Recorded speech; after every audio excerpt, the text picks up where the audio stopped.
That is Denver, Colorado, where it's 35 degrees and just a perfect day for any sort of athletic event. But today we're at Mile High Stadium in Denver for the match between the Green Bay Packers and the Denver Broncos. The Pack quarterback is David Whitehurst, number 17. He had a long day last week. Craig Morton coming off perhaps his best day. Number 7 is the quarterback for the Broncos. A packed house for this 7-4 matchup between Denver and Green Bay. And you can hear them rocking behind us. Good afternoon. I'm Pat Summerall with Tom Brookshire. This is some ball yard. And this is some defense that the Broncos have. There's no doubt about it that Gradishar is one of the great middle linebackers because the three down men, Alzado, Carter, and Chavis, can really play. Whitehurst hasn't thrown a touchdown pass in 4 games. It's going to be tough for Green Bay. How about a rebound job from the Packers after last week's loss to Dallas? I think Bart Starr has to start the whole season over and say, we got 5 games, let's have a new season. If you think about what happened, you're in trouble, huh? Let's get down and see what it's all about today. Okay.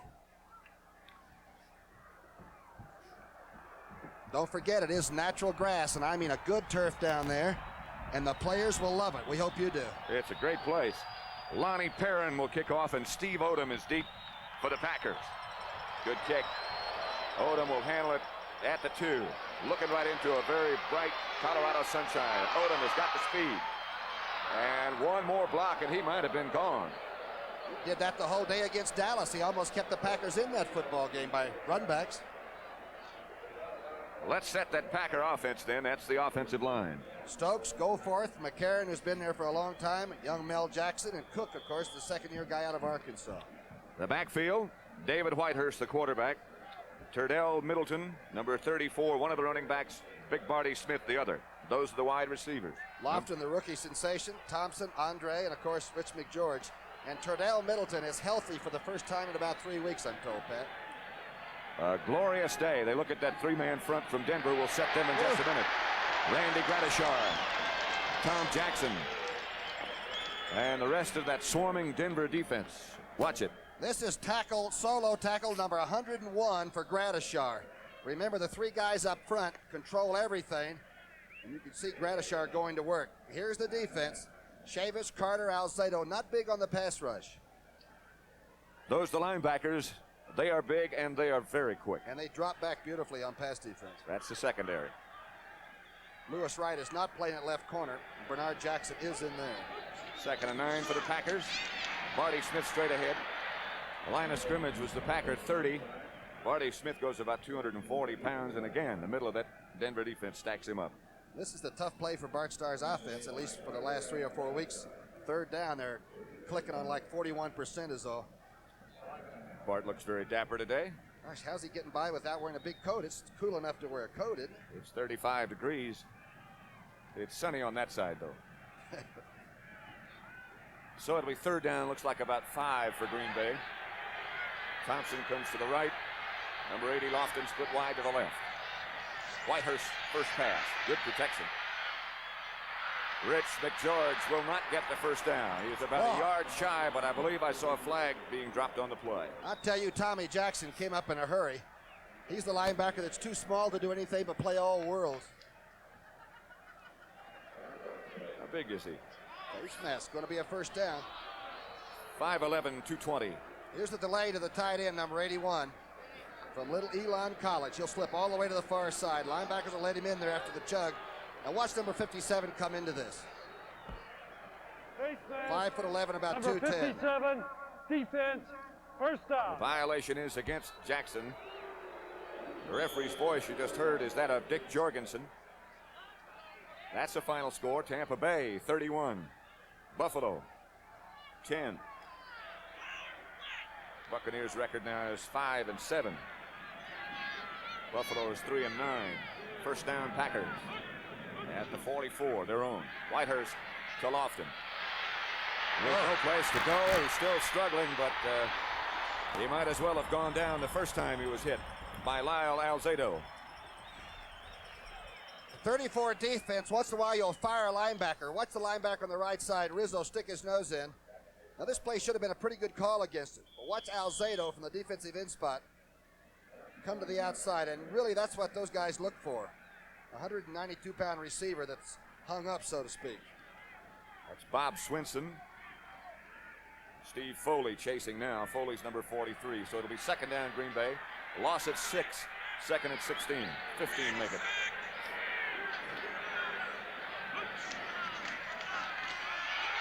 Middleton again has no place to go, and Jackson is right there again. What a play Tommy Jackson makes. Pat, you said Barty Smith was about 235. Watch the fullback come out and put a pretty good block on this draw play on number 57. Look at the spin by 57. He could be in the Moscow Circus. Oh, that's athletic ability. And desire and whatever else you want to call it. Those Denver linebackers are as good as there are anywhere. 31-10, the Browns over Baltimore third quarter. Steve Odom into the game now as the Packers spread it out with speed, or try to. Whitehurst waiting and still waiting. Sandwiched in between Alzado and Rizzo. He wanted to go for Andre Thompson, the young quarterback, though, not wanting to turn the ball over early. Really took a beating on that. It's a good thing he's big, huh? I'll say. That's not thunder you hear. That's the Denver fans stomping on the stadium.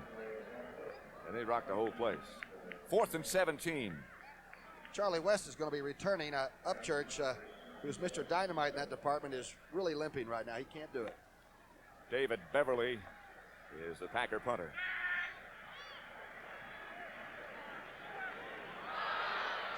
No flag.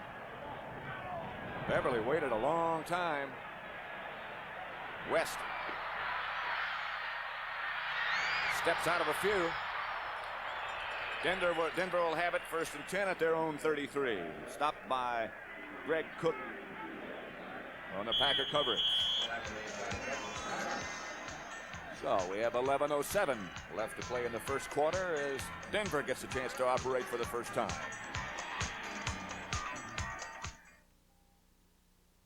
These are two of today's newest razors. The one on the right is the new Norelco rechargeable rotary razor. This one has 2 blades and pivots up and down. The new Norelco 36 blades in 3 adjustable floating heads and a new shaving angle. Both give you a close shave. But the new Norelco rechargeable lets you walk away from soap and water. Of course, they do give you one thing Norelco doesn't. Gotcha! The new Norelco rechargeable rotary razor. Still no gotcha.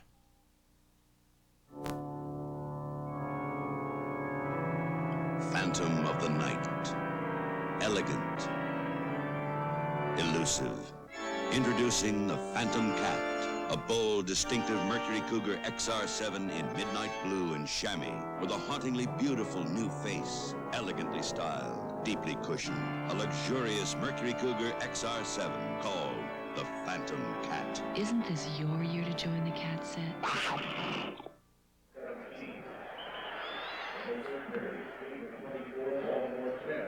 That's about the healthiest the offensive line for Denver's been. Minor, Schindler's in there. That's the backfield. Quarterback Craig Morton, of course. The running backs John Keyworth and Rob Lytle. That's the way they'll start, and those are the receivers. And excellent receivers they are. Avon Moses comes back in motion. And Morton's going to throw on first down if he has time. Fumble. Down at the bottom of that stack. It looked like an orange jersey got on it first. But the Packers are saying we got it. Big Mike, yeah, Big Mike Butler made a pretty good pass rush and came around the side. It looked like Craig Morton was looking for his 3rd receiver. And the Packers were looking for a quarterback. Watch the right part of your screen now. The fake to Lytle, trying to waggle away. Butler must have pretty good control of Neville to the right side. Let's see what happens. Here he comes around. And now Craig's looking for a secondary man, which is Dolman. That ball is hot, okay, that's a loose one. But Denver gets it back. Bobby Maples, the offensive center, made the recovery. This time Riley Odom's in motion as Otis Armstrong gets the carry. And gets nothing. Maybe lost a yard to that Packer defense, which is young and quick. Butler, Barzalauskas, Roller, and Ezra Johnson. And if Ezra Johnson has a big day, it'll be tough to throw against. The linebackers, Weaver, Hunt, and not Anderson, it's Mike Douglas. And that's the secondary. Buchanan, one of the best, McCoy, Luke, and Gray, and they will tackle, and they've had to a lot. Last week, they made almost all the tackles. 33 of them. Riley Odoms is the tight end on 3rd and 16 for Denver. Morton drops straight back. Haven Moses. Morton did well to get the ball to him. He was under heavy pressure from Ezra Johnson. Ezra Johnson. Now watch the right part of your screen. Young man has 15 sacks coming in. I'll tell you, Claudia Minor just couldn't handle him. He just took the inside and got it. Haven Moses, good safe guy to throw to, though. He had over 100 yards last week. One of his better days of this year. Bucky Dilts. Craig might be feeling that hurt right hip a little bit. He got up sort of slow. Number 10 is Bucky Dilts for the Broncos. That is a final score, and those of you who saw that game, welcome to Mile High Stadium in Denver. At Summerall with Tom Brookshire, we have no score here. Flag goes down back at the line of scrimmage as Steve Odom starts to work. Odom looking for that wall, couldn't find it. Larry Evans made the tackle, but a flag is down. 40-yard punt. Boy, Odom always has it under full speed, doesn't he? It's only about the second step. Full out. That Philadelphia victory, by the way, in the event you don't know, was accomplished in the last 20 seconds as the Eagles pull it out and improve their record to 7-5. They are not out of the playoff picture by any means. They have Dallas a little bit later on in Philadelphia, which might be rather interesting. I believe we'll probably be there. Ineligible downfield, number 35, kicking team, declined, first down. It'll be first down for the Packers. I think one good Green Bay matchup would be Lofton against Foley at the corner position if they can possibly get some solo coverage, Pat. The Packers will start to operate from their own 31. 9:40 left to play first quarter. No score as yet.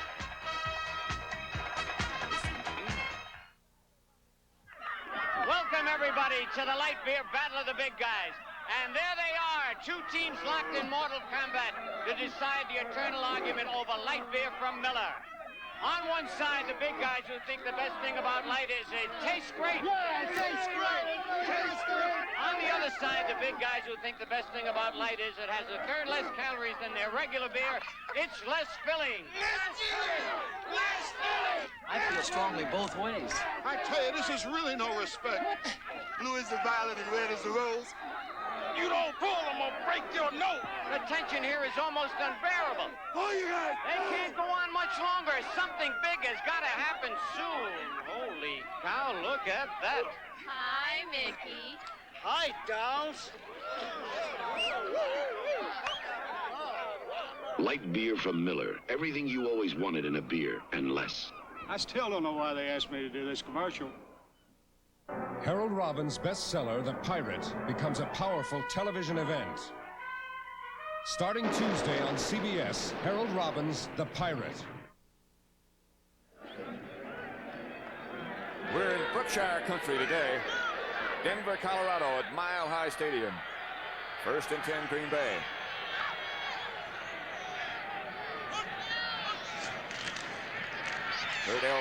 Middleton is hit again by Tom Jackson. Boy, is he active. Well, I'm telling you, the three guys up front, they just straighten and control everybody. And I think they got probably the best nose man in the business. I'm not trying to hurt anybody's feelings, but Reuben Carter, a man from Florida, is really super there. Short, strong, and he has leverage. And Gradishar mops up rather well. Remember what a tremendous game Carter had in the Super Bowl against Dallas last year? That's a fourth quarter score, 21-7, the Cowboys over New Orleans. By the way, in the event you didn't know it, Robert Newhouse broke his leg, his right leg in that game. Small bone. I don't think he'll be back for a while. Middleton. And the pursuit is right out there with him.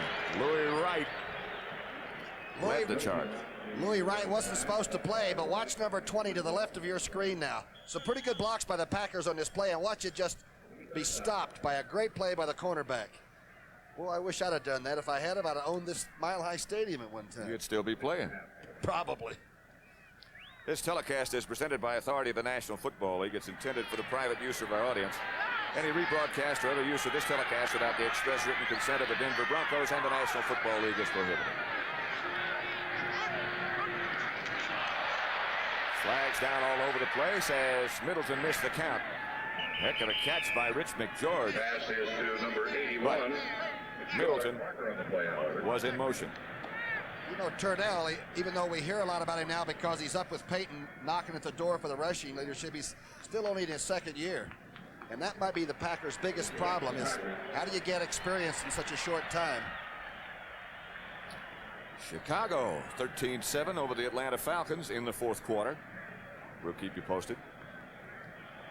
Wouldn't it be nice to be youthful and be able to have experience? But you got to be old to get the experience, and then you don't have a lot left sometimes. Story of my life, right? Certainly very true. Illegal motion, number 34, offense, still third down. What do you say, Colorado? Colorado. Colorado sometimes. Oh, yeah? Well, which is correct? I think Colorado.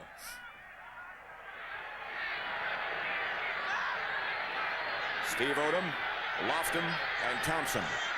The three speed men for the Packers all in the game. George is out. No, he isn't out. It's intended for tight end Rich McGeorge, who was lined up in the backfield. Those linebackers, all four of them, get so deep that David Whitehurst looked at three different receivers and nobody was open. And there go the fans again, banging away. I don't think there's a better vantage point anywhere in the NFL than this one for us to broadcast. I know, a lot of orange too, huh? I'll say. If you didn't like that color around here, you'd be in real trouble. Today they don't like yellow and green. The Packer colors. Charlie West deep for Denver. David Beverly is going to throw out of punt formation, and wide open is Andre Thompson. He might go. Out of bounds at the 15. I believe Tullis got down there, number 20, and got the real good block for him about the 40-yard line. Last week we saw them use an onside kick against Dallas and get 7 out of it. Watch this. I think Denver was trying to block the punt too. It's a great time to do it. Bernard Jackson made the tackle, but it'll be first down for the Packers at the 14. Thompson was a darn good running back down in Texas. More than he was a receiver in East Texas, I believe.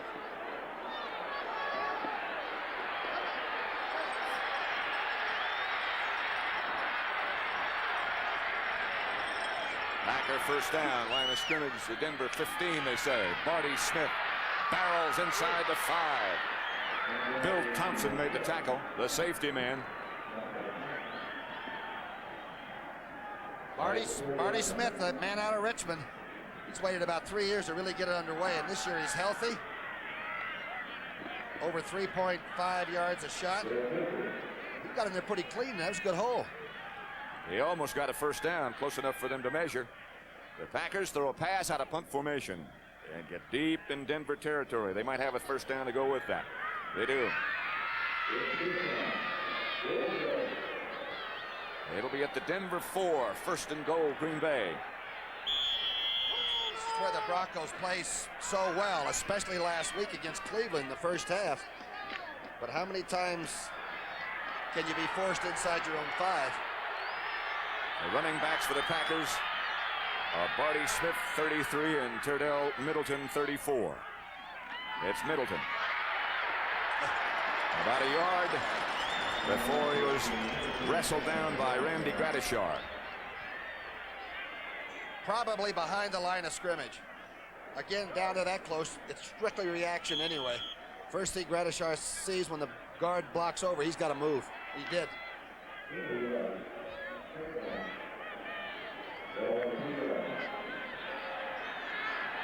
They got about a half yard on that play. Down to the 3. Double tight end lineup for Green Bay. Roll out by Whitehurst. Will not do anything.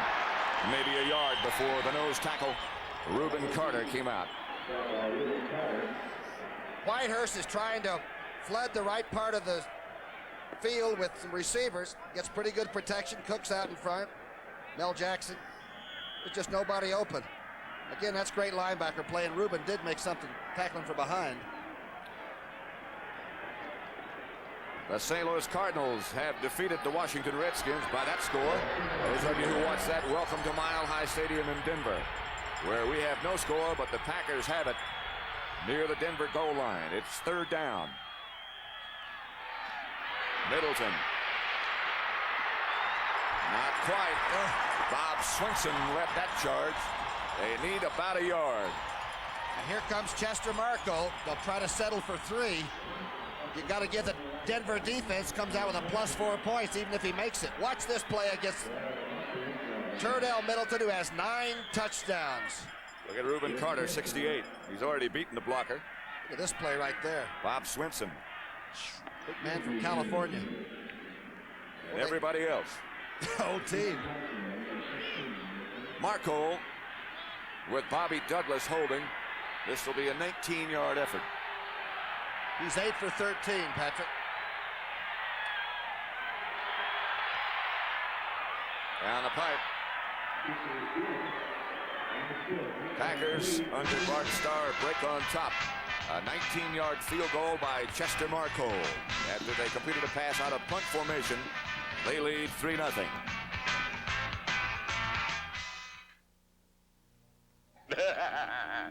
You know me? Of course you do. I am money. Your money. You work for me. So hard. What's so funny? You should have me working for you. An IDS representative can get tough with money. Put it to work with a personalized financial plan. We've done it for 80 years for business and for people just like you. IDS. We help people manage money. Leonardo da Vinci for Spidell watches. They call me the greatest inventor ever, next to Tom Edison. But even I never dreamed of this beautiful Spidell chronograph. It gives me the time and date, but also 4 stopwatch functions. Great gift, Mona. Very inventive. Say, you have a beautiful Spidell digital, too. Edison gave it to me. Spidell's beautiful new digitals. Very inventive gifts. That's the story of the Packer drive. You really have to give Bart Starr a lot of credit. That was a great play to gamble on, the 4th down pass, and it worked. Chester Marco, who just hit that field goal, will kick off for Green Bay. And deep for Denver, number 33 is Lonnie Perrin. Number 29 at the left side of your picture is Bernard Jackson.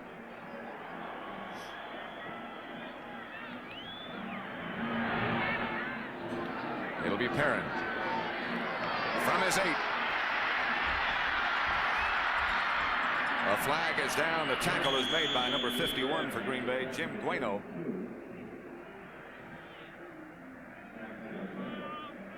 Like Keyworth is getting up rather slow, and that's about where the flag came down. He is limping, number 32. Yeah. Might have rolled around and clipped somebody in the middle of that wedge. Can't believe Keyworth is on that wedge, running back kickoffs. The other fullback is running back kickoffs too, Lonnie Perrin. They have Larry Canada as well. They must have done something wrong.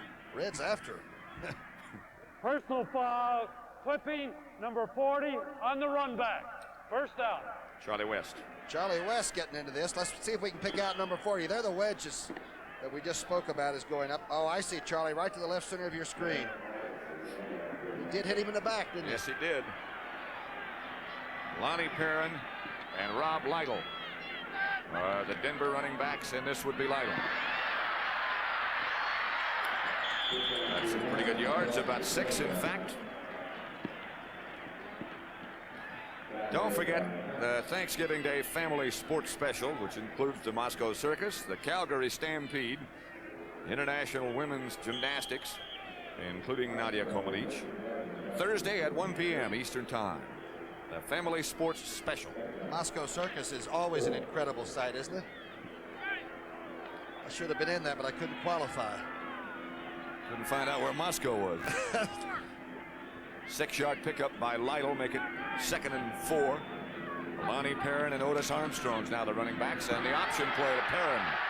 He has a Denver first down.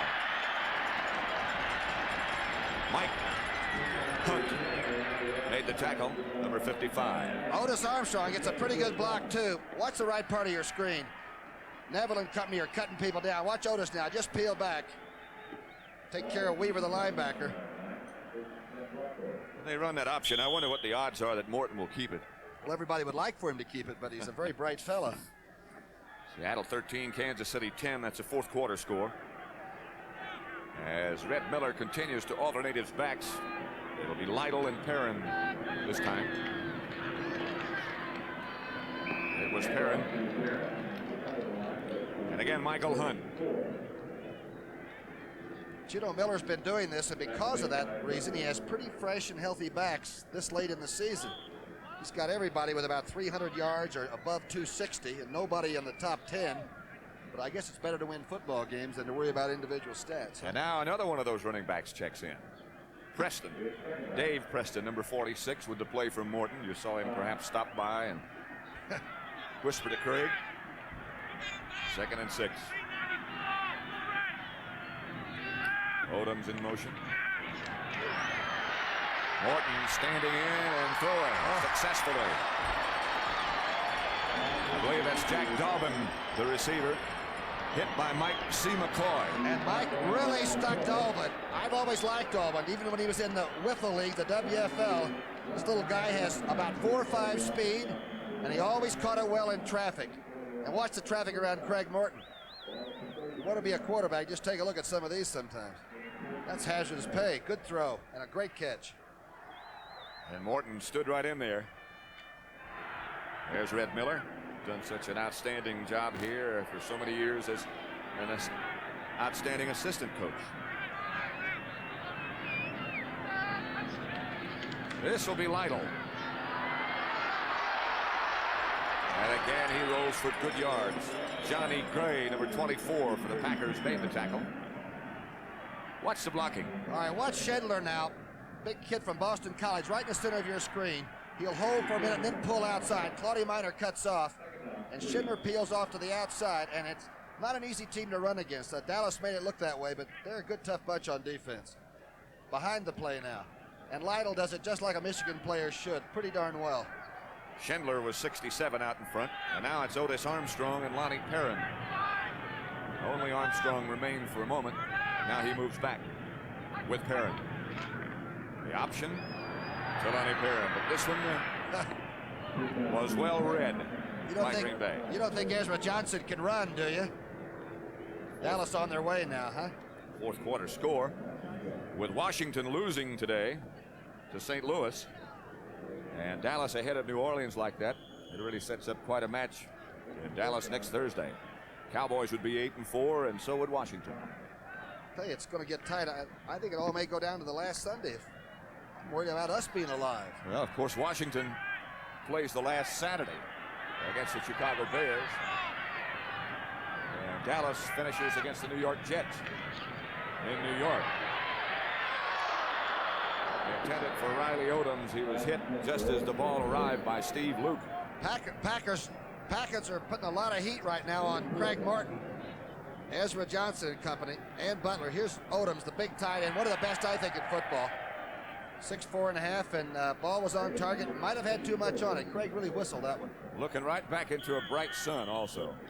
It is bright here, isn't it? Very clear. And Bucky Dilts. Season average 36.5, but they run very few of his back.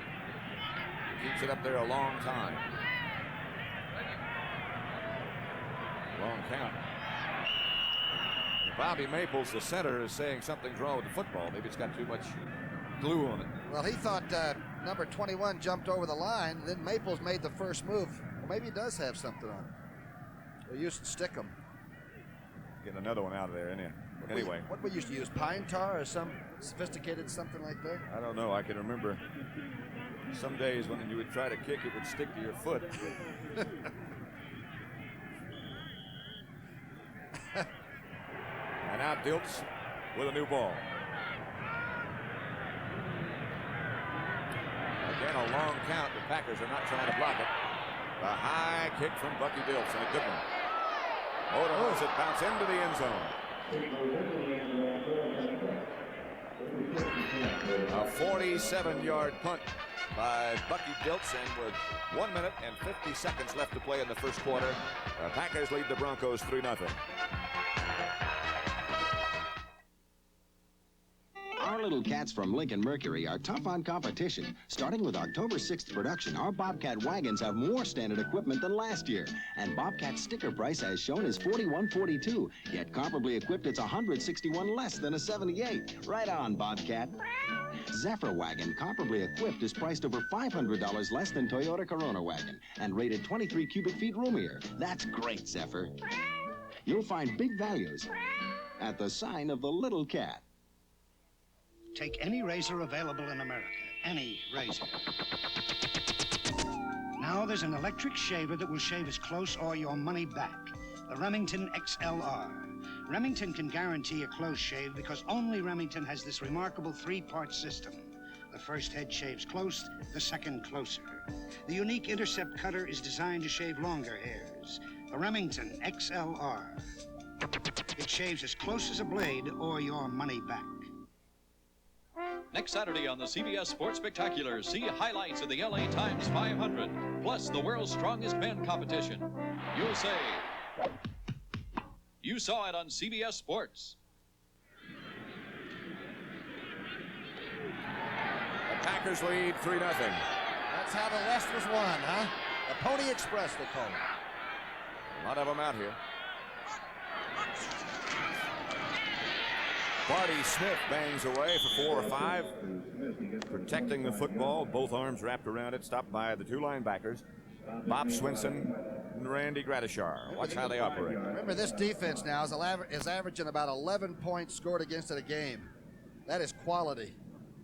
They're so darn quick. The linebackers stay off the line so they can take a shot at it. It's a good run by Barty Smith. He got outside of, finally Swinson gets him low and the rest of the gang move in. They make you pay though, don't they? There's always more than one around. Cincinnati leads the Pittsburgh Steelers. 3-0 in the second quarter. It's 2nd and 5 for the Packers. 5-yard gain by Barty Smith. Here's Middleton.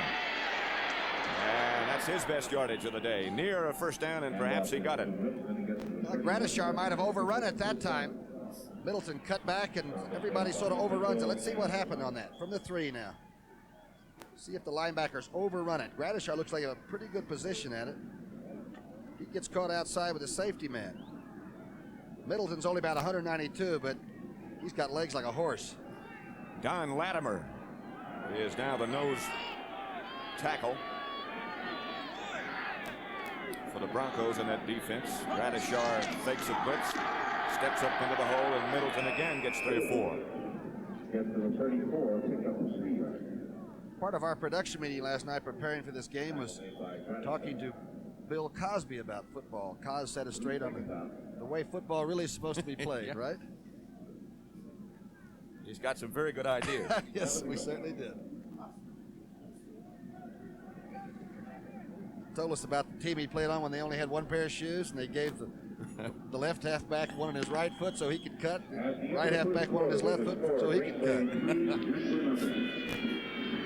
That's going to be all of quarter number 1, and that's the score now at Mile High Stadium in Denver. Green Bay 3, Denver nothing. We'll be right back.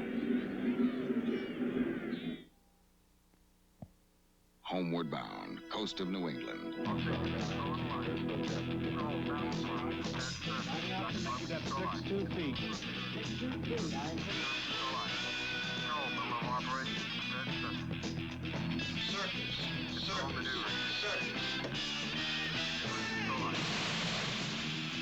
The Navy. See a recruiter or call toll-free. It's not just a job, it's an adventure. Ladies and gentlemen, we challenged hotshot Dick Tchaikovsky to play the Mattel Electronics football game. Dick doesn't know, inside is a tiny thinking computer that plays like a whole team of pros. Dick's got the ball, but that computer defense is tough. He drives up the middle, stopped cold. 1 yard? Now, Dick cuts left, down the sidelines, touchdown! Mattel Electronics Pocket Football with the built-in computer. Hey, who's in there? Owens Corning built these 3 houses at its research center in Ohio to study the effect of 3 different levels of insulation. Nobody lives inside, but hundreds of electronic sensing devices measure the heat that flows out during winter and in during summer. What we're learning here helps us give you better advice about insulating your home. whether it's old or brand new. Want to know about insulation? Ask the experts. Ask Owens Corning. Mile High Stadium, the home of the Denver Broncos, where they trail right now 3-0 to the Green Bay Packers. Crowd's sort of quiet right now, waiting for something to happen, huh? It hasn't been a particularly good first quarter for Denver. The defense has held up. Barty Smith bangs straight ahead on second down. Got 4-5. Don Latimer again made the tackle. Packers are going straight at that 34 right now. Don't run too wide. Let's just see if we can go straight at them and run into the cracks. 34 is what they call a gap defense. You might as well take advantage of what little there is there. Packers football at their own 38. Cleveland 38. Baltimore 17, fourth quarter. It'll be 3rd and 3 here.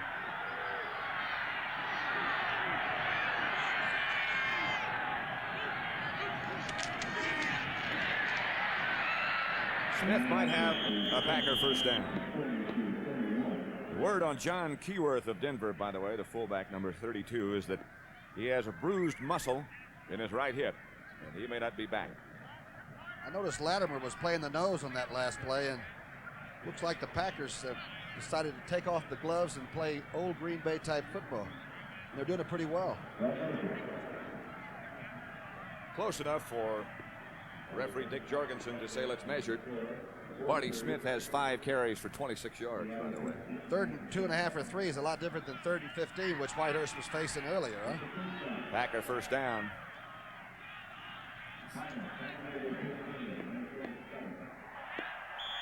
Barty Smith slipping just a little bit. Notice again, there's nothing fancy about the blocking. It's straightaway stuff by an inch. Oakland 6, Detroit nothing in the first quarter. 1st and 10 here. Green Bay leads 3-0. We have just under 14 minutes left to play in the first half. The fake is to Barty Smith, and the throw is deep, intended for Lofton. Almost picked off by Steve Foley. The Denver defense is #1 in INTs, 23 of them, and I don't think Foley realized that he was really going to be able to catch that one rather easily. So you're talking to Steve before the game. What do you have to say? He hit me a couple of shots. Rams go ahead of San Francisco 7-0. Second quarter. Double coverage, and Bart Starr was hoping that Lofton might have a little single O that time.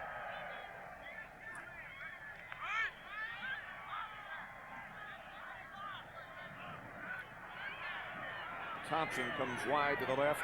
Lofton up at the top of your picture. Pitches back to Middleton, and he's got some room this time. Middleton about 9 yards before he's tackled by Randy Gradishar. Inside Denver territory, or very close to it. Ran the 60-yard hurdles indoors in 7.3. That's not a world record, but it's very close. Dallas now leads New Orleans 27-7. Another field goal by Rafael Septien. Washington has already lost. So our match Thanksgiving afternoon in Dallas should be a dandy between the Redskins and the Cowboys. They never hold anything back for that one, do they? Remember the first game, the score was 9-5.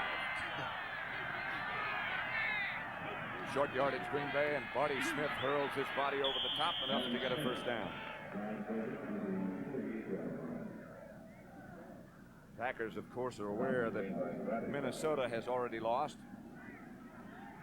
Just San Diego. Look at Barty Smith's first down effort. This is football as it's been played since the very first game before the turn of the century. And I'll tell you, an offensive line loves it if they continue to move the ball that way. Randy Gradishar finally made the tackle, but it's another Packer first down at the Denver 48.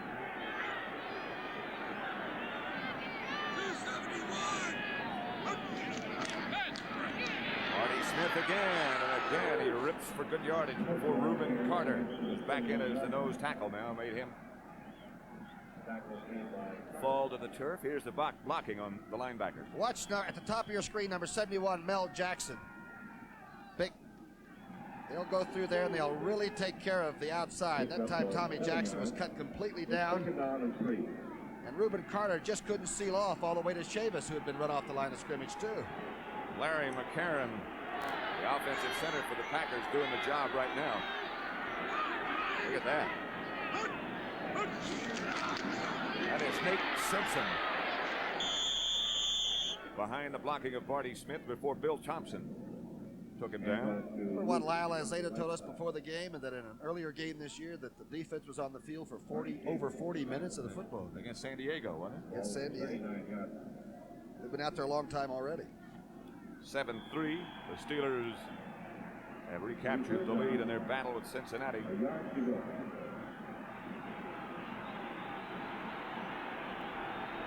Crowd beginning to get impatient now. Another 3rd and small.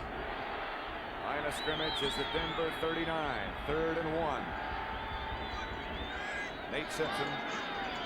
Barty Smith is going to be called because he was in motion. He got the first down, but he jumped the count. Boy, those kind of flags are so costly to an offense. Just like on the punt situation against Dallas, when Dallas kept the ball when somebody made a mistake and then they drove 90 yards with it. Look at Barty Smith shaking his head. He's so darn mad at himself.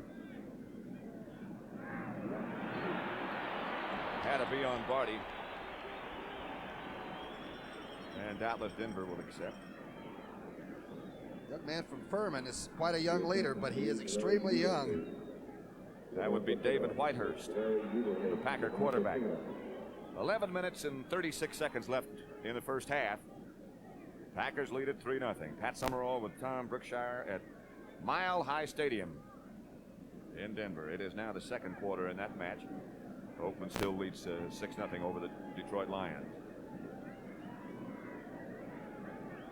Have to mark it off and get it away from the line. It was pretty close. Illegal motion. Offense. Still 3rd down. Changes the whole complexion of this play, doesn't it? 3rd and a little longer. I think Denver likes this kind of a situation. If I had linebackers like that, I would. The play has come in from the sideline. And again, it is Nate Simpson, number 48, and Barty Smith, number 33, behind Whitehurst.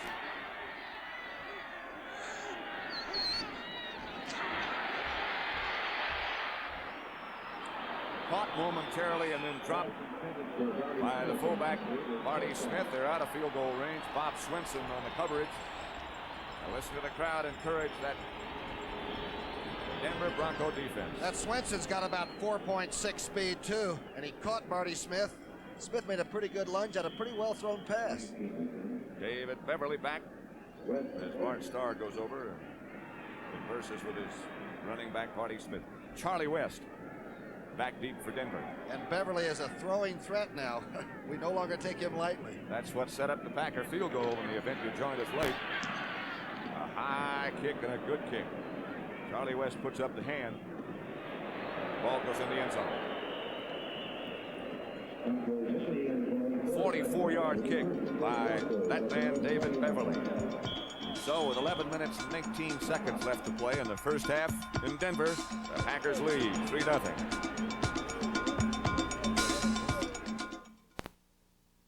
Hey, nice. Where'd you get it? Avis Rent-A-Car. Avis introduces rent-a-cars you wish you owned, like the Chevy Caprice, I think I'll park it myself. the Cadillac Sedan DeVille, the Olds Cutlass, Buick Regal, the Pontiac Grand Prix. Rent-a-cars you wish you owned. Avis now features GM cars. Avis, we don't know another way. You know, for too long now, bowlers have been left out of light beer commercials, and football players have been grabbing all the glory. But bowlers know light beer from Miller tastes great. We know light's got 1/3 less calories than the regular beer. We know light's less filling. Bowlers love light just as much as football players. That's right. And we also love the easy opening can. You sure Light beer from Miller. Everything you always wanted in a beer, and less.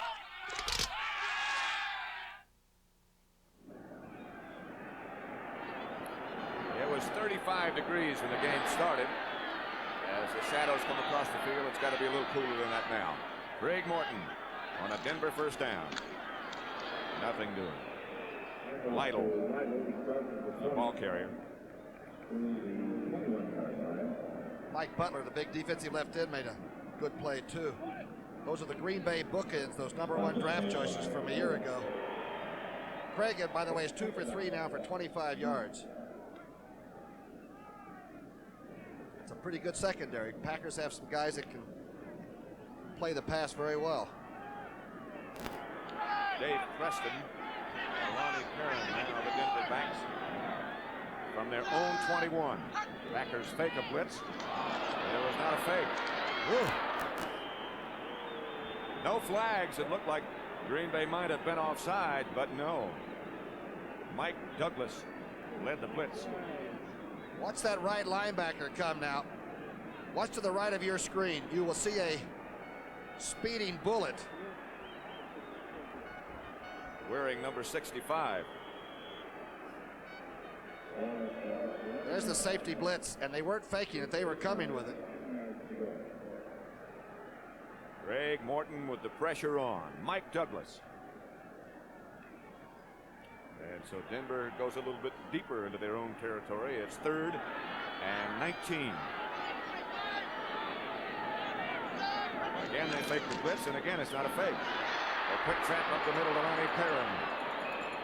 He got outside the 20 to about the 24. Not nearly enough for a first down, and we'll look at Bucky Dilts again. Steve Luke of the Packers secondary made that tackle. That play almost broke very large with the safety blitz being cut off. Mr. Perrin, who averages 4.6, almost broke the long run.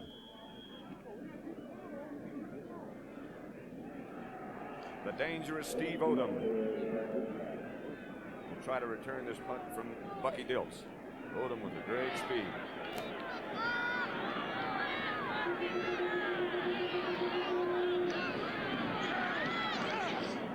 Line drive kick for Odom. He has to dive and take it, and does manage to capture it at midfield.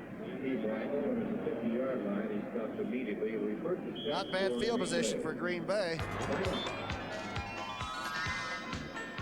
Larry Evans involved in some sort of an argument with one of the officials, but the Packers still lead at 3-0. 9:23 left in the first half. The guys came around this morning and said, "Bobby, want to play some ball?" So I changed into my jeans. 100% cotton denim. Naturally tough, naturally comfortable. Sears calls them fitting jeans. And they're made with Sanford, so they resist wrinkles and shrinking. They stay looking neat. See, I know Mary Ellen walks by here every day. When you're looking at blue jeans, check the label. Make sure you're looking at 100% cotton denim. The all-new Sexy Capri, full instrumentation, 4 on the floor, sticker price under $4,700. That's a miracle. Or Capri RS with radial sport suspension standard. That's a miracle. New Capri Turbo RS, the ultimate Capri, complete with turbocharged power. That's a miracle. At the sign of the cat. NFL action begins next Sunday with the NFL Today, followed by a full slate of regional games. You'll say, you saw it on CBS Sports. 3-0 Green Bay. As you look at that sellout crowd, as they have every week here at Mile High Stadium. Perhaps the most enthusiastic fans in the NFL. Whitehurst fakes and throws down the middle. The ricochet was not caught by anybody, but the flags were flying on Steve Foley's. Foley against Lofton. That's a pretty good matchup. I thought it was well played by the defense. Obviously, the officials thought otherwise. Number 43, defense, first stop. Here it is. All right, watch the left part of your screen. See if you can pick up. First, what happens to David Whitehurst, the quarterback? Chavis got loose. Contact before the ball or right on impact? Ball was the 33-yard line, 1st and 10. Here's what happened to Rubin and company. McCarron, they call him the Rock. Sets up. Chavis ran a blitz inside on a twist move.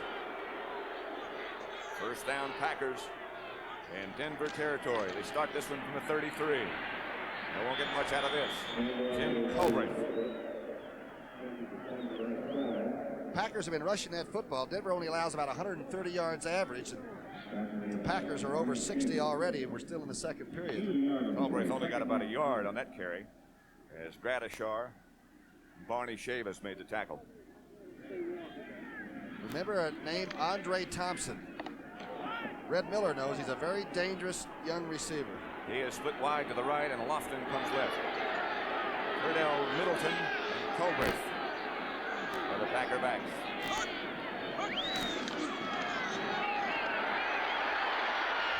Lofton. Airborne inside the 30. Tom Jackson made the tackle on James Lofton. Jackson and Gradishar, the two linebackers, almost come in like they're hitting a tackling sled. Watch the handoff.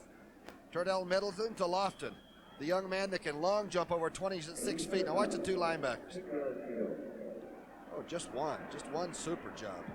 Gradishar was knocked down and coming under, wasn't he? Packer third down, 6 to go. At the Denver 29 is where they'll start to operate. Gradishar is coming. Flag goes down as Rich McGeorge would have enough for a Packer first down, but it's going to be holding, I believe, against the Pack. Joe Rizzo on the tackle on McGeorge. He did have a lot of time to throw. That's the preliminary indication. Dick Jorgensen will find out from him in just a minute who they caught.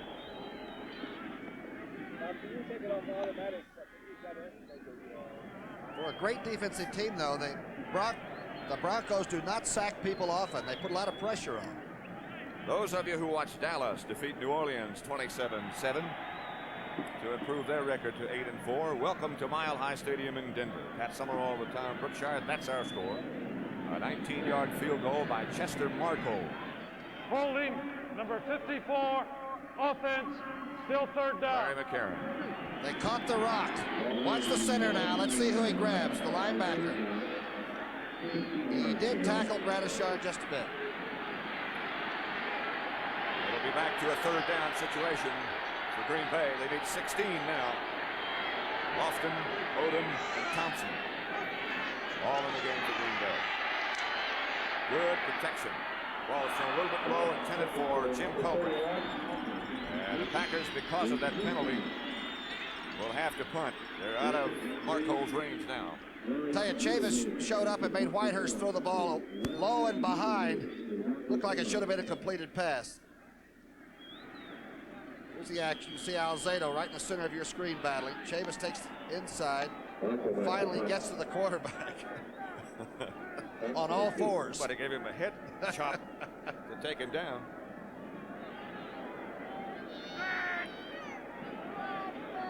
Bill Thompson now is deep for Denver as David Beverly tries to hang it high. And they try to let it bounce, and they can't keep it out of the end zone. They slapped it back. Good effort by Wagner. 39-yard punt. And so Denver takes over at their own 20 with 7.5 minutes left to play in the first half, and the Packers leading 3-0. Welcome to our people-pleasing places. Mr. Carlin, your briefcase. Meet our people-pleasing faces. Holiday Inn hotels are #1 in the world with the best standards. Everything all right, sir? Everything's just fine. People-pleasing standards to help make your trip successful. Wherever you go in this whole big traveling world, We want to make you comfortable. Holiday Inn is #1 in people-pleasing. We'd like you to meet State Farm car insurance agent Mike Little, State Farm homeowners agent, State Farm life agent, and State Farm health agent Mike Little. When it comes to family insurance, your State Farm agent is one agent who does the work of 4. And that makes things a lot easier for you. Just one agent to tell your needs to. Just one agent to call when you need help. And like a good neighbor, State Farm is there. Bart Starr just had a team meeting over on the sideline during that last timeout. He had the whole Packer team up off the bench and gathered around him. Those of you that watched the Bears break their losing streak and defeat Atlanta 13-7 Welcome to Mile High Stadium in Denver. Pat Summerall, the town of Brookshire, where it's 3-0. The Packers over Denver at the moment. Look at Morton out there all alone. Craig Morton. The longest Denver play from scrimmage of the day as Morton kept it, rolled out, was finally chased out by Mike Butler. One of the great running backs in NFL history, right? He had 44 yards rushing coming in, but what a great fake. You can see Butler's already chasing Lytle and company. This is an extra effort. He's also making sure he gets out of bounds. Yeah. Great call. Before this series, Green Bay had kept the ball 15 minutes, 40 seconds. Denver just over 6.5 minutes. That's how the Packers have dominated so far. They only lead it 3-0. This time Lonnie Perrin tries the left side and gets nowhere. Michael Hunt made the first hit on Lonnie Perrin. One thing you don't want to do with a young team like Green Bay is let them build their own confidence on play in the first and second periods. Dallas really took over and sort of didn't let Green Bay move much. But Denver right now is allowing them some liberties. About a yard is all he got. So we'll make it 2nd and 9 from their own 33. Denver in possession.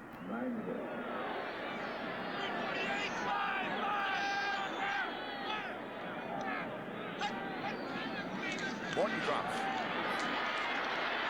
And fires. Aiden Moses. In Packer territory. Johnny Gray and Willie Buchanan.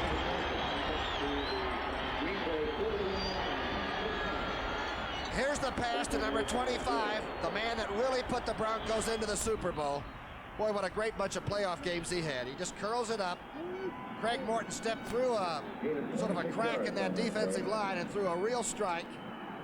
And hit. Watch what number 7 has to do to get it off. Pretty good rush by Butler. Good throw. Preston and Perrin now behind Morton. Another Denver first down as Perrin swings wide right. Nothing doing again. Gary Weaver and Mike Butler smothered Lonnie Perrin. Not much running room for the Broncos. Packers have given up more yards against the pass than anybody else in the NFC. That's the way to go against them.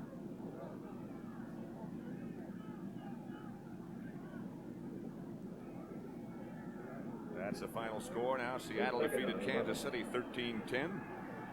Seahawks up their record to 6-6. They're not out of the playoff picture either. Tough to run against Rob Lytle, the ball carrier. Dave Roller. I tell you, the Pack on the down 4 are really playing tough right now. Ezra Johnson, number 78, is so fast. He's a 4.4 guy for the 40. There's Big Butler, the number 1 draft choice from a year ago out of Kansas. He plays the run like a mule. Lytle comes out. Like he might be hurting a little bit at the moment. 84, Vince Kenny checks in for Denver. 3rd and 10. Morton spreads him out. Lonnie Perrin is alone, set back behind him. Packers are faking the blitz, and now they do. And Morton throws outside. Caught by Riley Odoms. Not quite enough for a first down. Steve Luke on the coverage. Craig Morton threw that as soon as possible. And watch the back to your right. Perrin pick up the blitzer. Douglas, the ball is thrown early. And Odoms is one of the agile big men you'll ever see in this league. But they're short of it, huh? But they check in with another tight end, and it looks like they're going to go for it. Bob Moore, the 8-year veteran from Stanford, checks in with Odom. And Keyworth, too, who is an outstanding receiver from the fullback spot. They need about 2 yards. This is a real gamble by Red Miller here. Packers are ahead 3-0. Denver driving their best of the day. Morton starts a shift.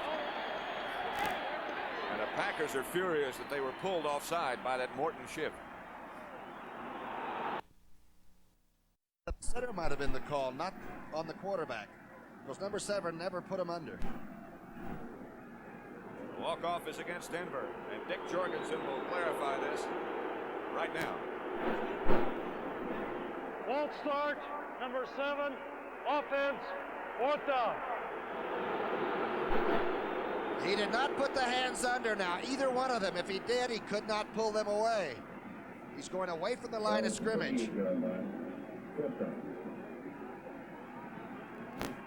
Well, obviously the official did not have replay, but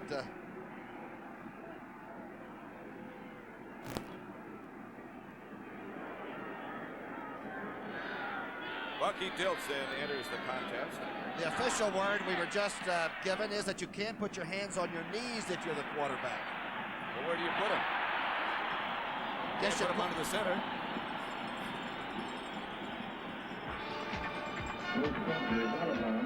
Out of bounds.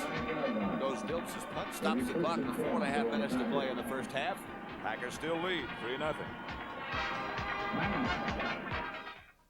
You give a man a couple of days to himself and a Black & Decker workmate, and there's almost nothing he can't do. You can pound on it, saw on it, hammer on it, and sand on it. The sturdy vice jaws do the holding for you. You can clamp on it, paint on it, cut a shape on it, drive a screw on it. There's almost nothing you can't do. When America has a job to do, it reaches for Black & Decker.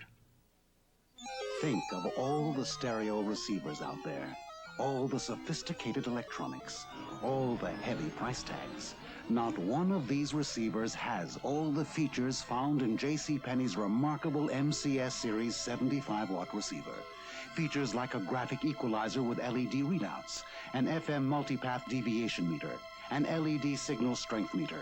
JCPenney's MCS Series 75-watt receiver. Think of it. NFL action begins next Sunday with the NFL Today, followed by a full slate of regional games. You'll say, you saw it on CBS Sports. Rather cool in Denver, or wherever it is we are. Look at that. Talking to the moon. The Packers have the first down. Turdell Middleton and Barty Smith, their setback. Their own 9-yard line. They sent Thompson in motion. Whitehurst still the quarterback, and Barty Smith is the ball carrier. Gets outside the 10. You want to clarify that situation with Craig Morton and the hands under and all that a little bit? I'd like to know. Well, they say he cannot put his hands under the center or on his knees because the defense can't tell. Well, I never heard that, not being able to put them on the knees. I hadn't either. But we were in communication with Norm Schachter from the NFL office, and that is apparently the rule. Backup Denver defense is in there now with Paul Smith, Latimer, and Bryson Manor. The front three. That's Middleton. He gets maybe to the 14. It'll be third down for the Packers. Pretty smart move by Stan Jones and Red Miller and company. That defense has been in there almost the whole first half, and they're going to need them in number 3 and 4. One of the members of that defense is down, I believe, Bill Thompson. Oh, 21, Bob Swinson, the linebacker.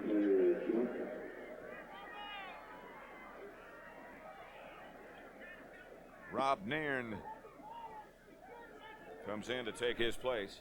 I'll tell you who should be complimented, the entire Green Bay Packers staff and the players for recovering from the debacle last week and playing so well, you know.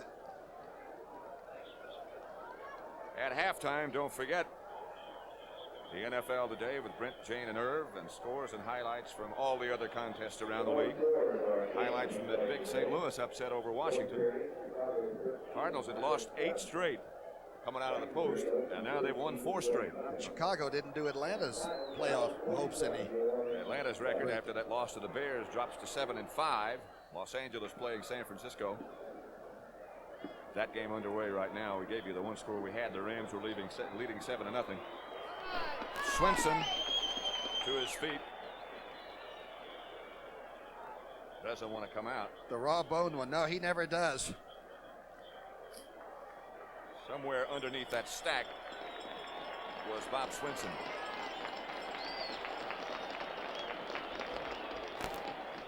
And the walls came tumbling down.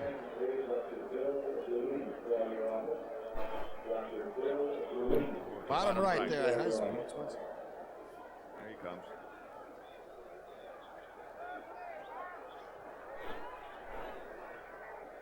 That's the final score. The Browns got it rolling. 45-24 over Baltimore. And Sight threw 3 touchdown passes. Here's Middleton again. He does manage to get outside, but he can't get much more going as a flag comes flying out. On the far sideline, Don Latimer chased him down. Tommy Jackson, number 57, thinks that he was held on the outside. Could have been grabbed a little bit. Darrell Goforth, number 57, was the guard out in front of him. Tell you, Turnell Middleton can move. Got the quick feet, doesn't he? Boy, he moves. 3 minutes and 17 seconds left to play in the first half at Mile High Stadium in Denver. The penalty is declined, and David Beverly will be punting from just about his own goal line, and Charlie West stands back, ready to receive. Might have a little breeze in his face, too. Looks like he's checking it now. I don't imagine he'll throw out of this punt formation like he did the first time he was back there. He better not. Denver was trying to block that punt. This one they were trying to set up a return, and Beverly lines it in the direction of Charlie West. I don't know if that was a valid signal or not. Flag is down. He did not give a valid fair catch signal. Well, you've got to put your hand all the way up, and you're supposed to do it as the ball, before it rolls over and comes down. I think Charlie tried to pick the pocket that time. Not a bad move, though. Walter Tullis was right down in his face, looking at West, and close enough to make him undecided on what he wanted to do. Well, I've seen him try all kinds of strange signals to get a break. You can't blame the punt returners. Invalid fair catch signal, number 40 on the receiving team. First down. Well, you made it sound like a mortal sin, you know? It really was bad. Tonight on CBS, don't forget, 60 Minutes, All in the Family. Alice, Lucy comes to Nashville. That ought to be a dandy. All right. Dallas, where we'll be Thanksgiving afternoon. Morton back, throws outside. Riley Odoms, the big tight end, was the receiver. Mike Douglas made the tackle. A little shoving and pushing going on back between Claudie Minor and Ezra Johnson. They've gotten to know one another well in a half of football. They have 2:45 left to play in the first half. Packers 3, a 19-yard field goal by Chester Marcole. Denver has not been able to darken the scoreboard yet.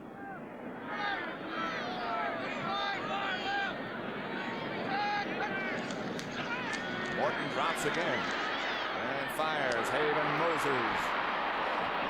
The Packer 40. Willie Buchanan made the first contact with Haven.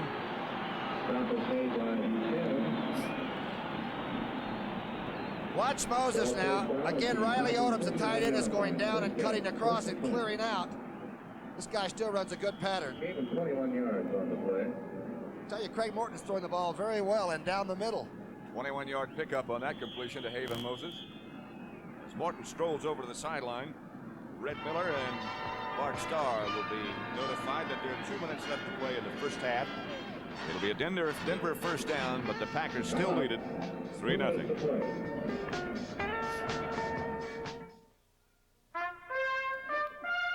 Kennedy Center, showplace for classic productions.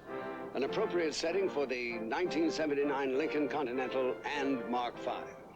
Perhaps the last on this grand scale.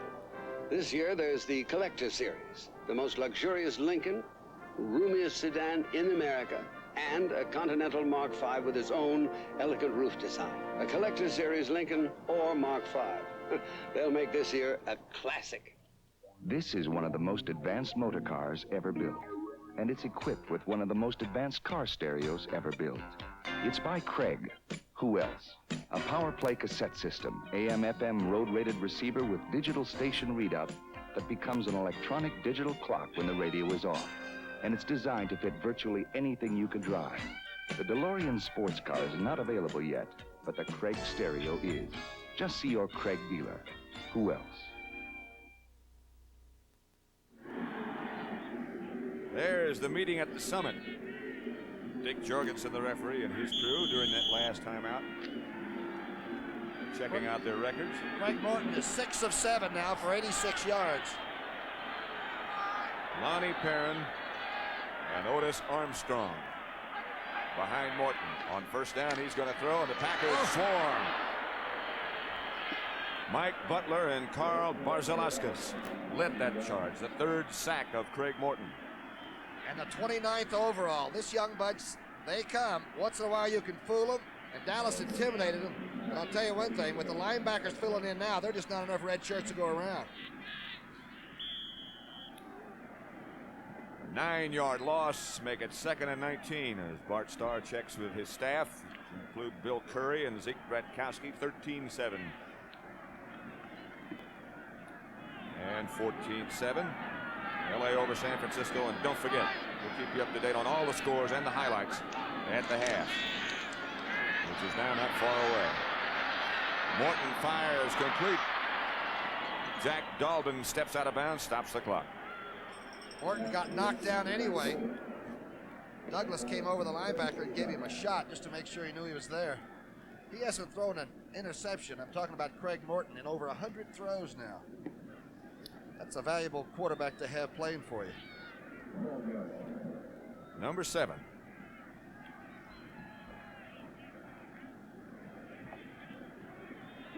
Third down conversions. Denver is 0 for 4.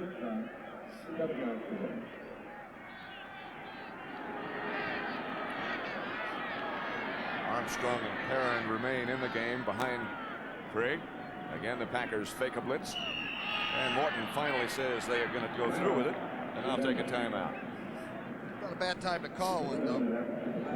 Denver's got to have something on the board to go in at halftime with. And I'm sure they'd rather have his number than a field goal.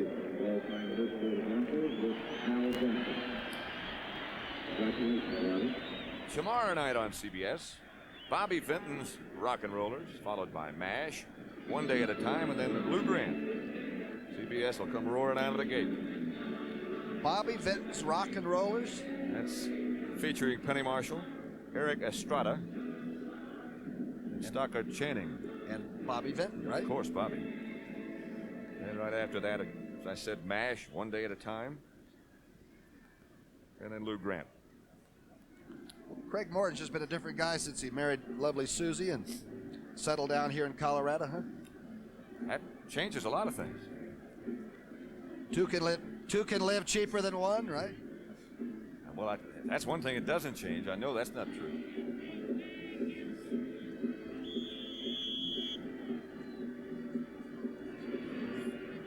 Third down situation here for Denver. They just used one timeout. They have 2 left. Packers have all of theirs. Denver operating from the Green Bay 36. Riley Odom's time, number 88. Nope. Won't be a first down. Lonnie Perrin, the ball carrier. Think there's any pressure on Turner coming in at home? He's had sort of what we'd call an off and on year for kicking the field goals. I would say that's one of the kinder things that's been said about. He did come back strongly against Cleveland last week. They're going for it. But they're not close enough for him now.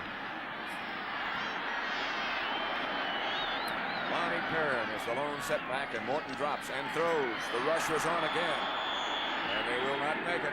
The rush by linebacker Mike Douglas, and Morton gets up rather slowly.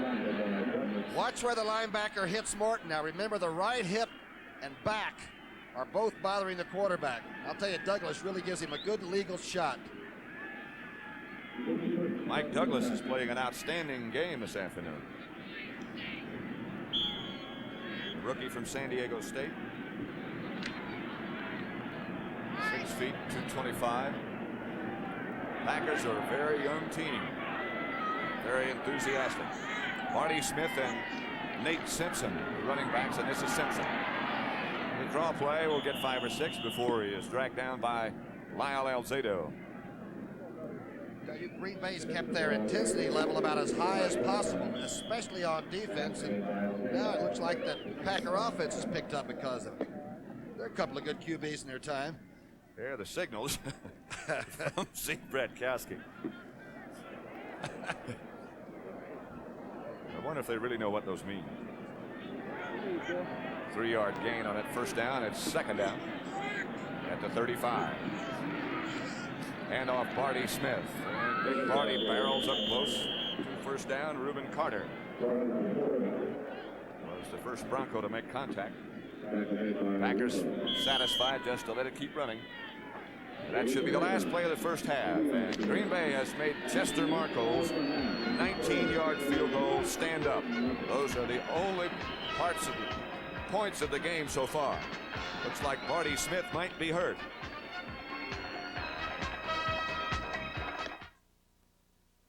All the guys that do commercials for light beer from Miller are big stars and guys like that. Me, I'm just a humble bartender, but I drink light too. And I'll tell you why. It's less filling, it's got a third less calories than a regular beer, and it tastes great. Jerry, now that you're a big star, can I have your autograph? Well, sure, Mr. Dangerfield. Hey, would you like mine? Not really.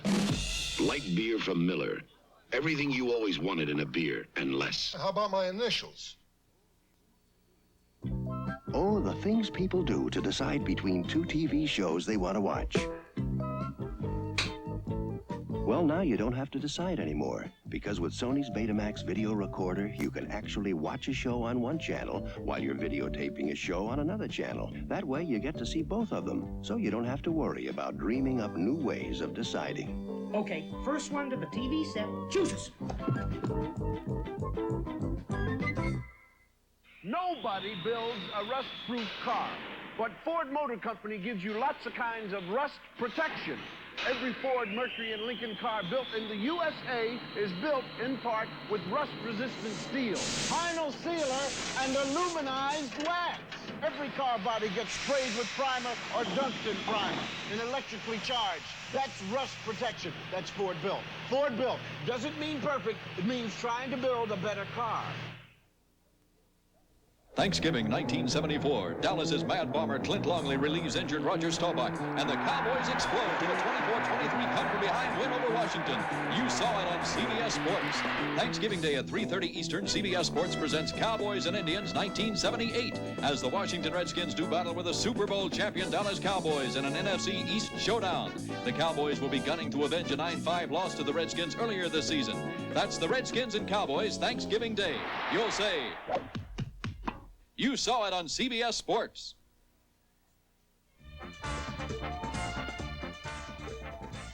Back live in New York, I'm Brent Musburger, and what was a wild playoff picture when we began this Sunday is even more scrambled. Take a look at these final scores. On the last play of the game, Philadelphia beats the Giants 19-17. The Eagles are within a game of first in the NFC East because the Washington Redskins were ambushed by St. Louis, and so the Skins are 8-4 right now. St. Louis has won 4 straight. Buffalo walloped by Tampa Bay 31-10. The Buccaneers record 5-7 on the year. Also on the last play of the game, the other New York team loses when it misses a field goal. Same score. Jets lose 19-17. In the snow in Bloomington, Minnesota, the San Diego Chargers move to 6-6. The Vikes are 7-5 after losing 13-7. Chicago breaks a horrendous 8-game losing streak. Their record 4-8. Atlanta very much in the playoff picture at 7-5. Dallas now tied with Washington at 8-4 in the NFC East. It'll be the Cowboys and the Redskins Thursday afternoon on CBS. Cleveland routs Baltimore. The Colts are without the injured Burt Jones. Cleveland's record 6-6 and the Colts 5-7. Seattle upends Kansas City 13-10. The young Seahawks 6-6. Kansas City 2-10. Now the game's working. In the second, Oakland leads Detroit 13-7. And of course, the game you're watching at the half, the Packers up by a field goal, and they need it because the Vikes lost. Los Angeles 14, San Francisco 7 in the second. Cincinnati has just kicked a second field goal, 7-6 at the half Steelers. As some of you may have heard, there's been an incident in Guyana in which an American congressman and several newsmen have been killed. We now have a special report from CBS News correspondent Ed Bradley. This is a CBS News special report. The dead are Congressman Leo Ryan, Democrat from California, NBC reporter Don Harris, NBC cameraman Robert Brown, San Francisco Examiner photographer Gregory Robinson, and a woman who has not been identified pending the notification of relatives. 8 other persons were wounded, 5 of them seriously. It was an ambush at sundown last night at a small jungle airstrip in the former British colony of Guyana. Ryan and his party went to Guyana on Friday to investigate alleged abuses at the Jonestown headquarters of a controversial religious sect called People's Temple. They had spent the night at Jonestown and were about to board chartered aircraft to return with some unhappy settlers when they were ambushed, perhaps by someone among the settlers. The founder of the sect is Jim Jones, a former housing authority official in San Francisco. State Department spokesman Tom Reston held a briefing in Washington this afternoon and confirmed the news of the ambush, and he said the group had been warned before setting out. I will say that the State Department urged caution upon Congressman Ryan, and we did, in a logistical sense, indicate to him the logistical difficulties of taking a large entourage of people into so remote an area of Guyana. So we made him aware of lack of fuel supplies, lack of vehicles, difficulty of communication, that sort of thing. Whatever the State Department may have felt about the dangers of the trip, the Congressman's mother, Mrs. Autumn Ryan, felt otherwise. He had no idea that this was hyper dangerous. For goodness sake, the group was entirely unarmed, and the shooting down of the 5 people who have died was surely unwarranted in any way.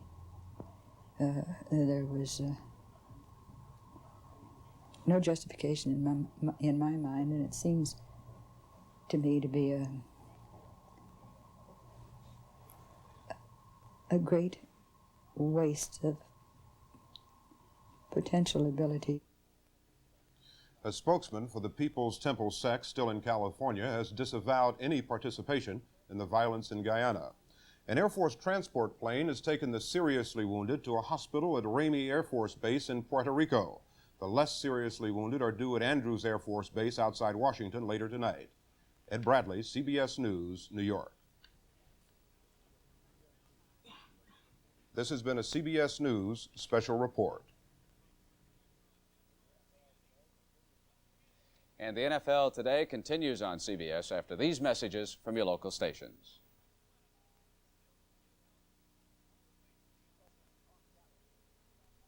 Sunday on Dallas. I'm pregnant.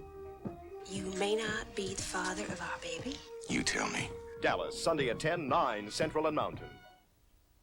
This is CBS.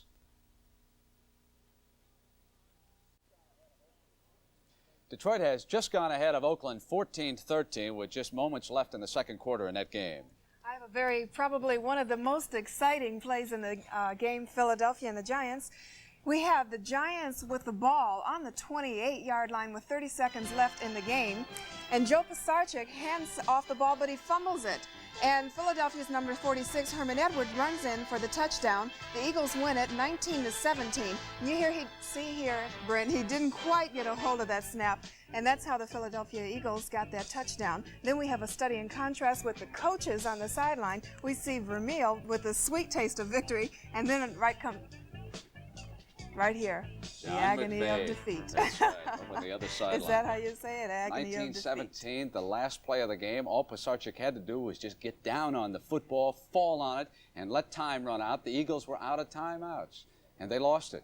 Meanwhile, in Soldier Field in Chicago, the Bears with an 8-game losing streak on the line. Atlanta stalking the playoffs. Here is Bartkowski getting the first score of the day. Jim Mitchell, who hasn't caught a touchdown pass since '75. Hard to believe.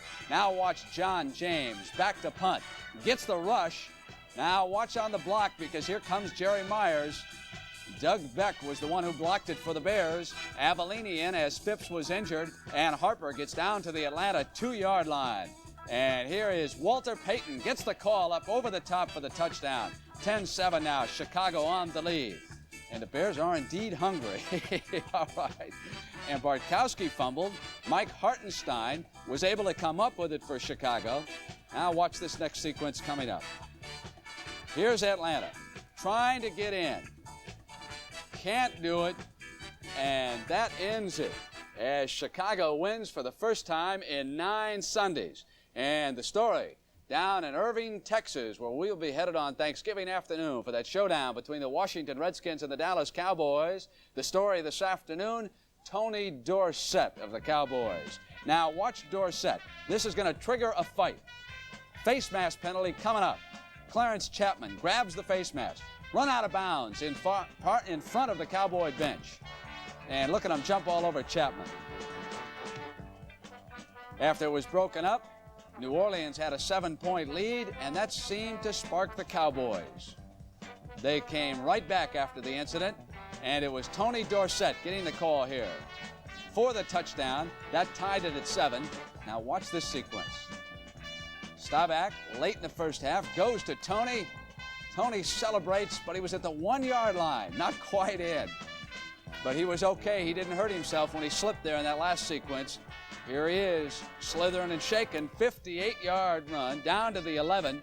Dorsett on the year, 1,009 yards. And, of course, the Cowboys roll over the Saints. And, Irv, the Jets played quite a game against the Patriots. Yeah, but they came up just a little short. Of course, the Patriots came into New York today and they defeated the Jets by a score of 19-17, picking up their 9th win of the year against 3 defeats.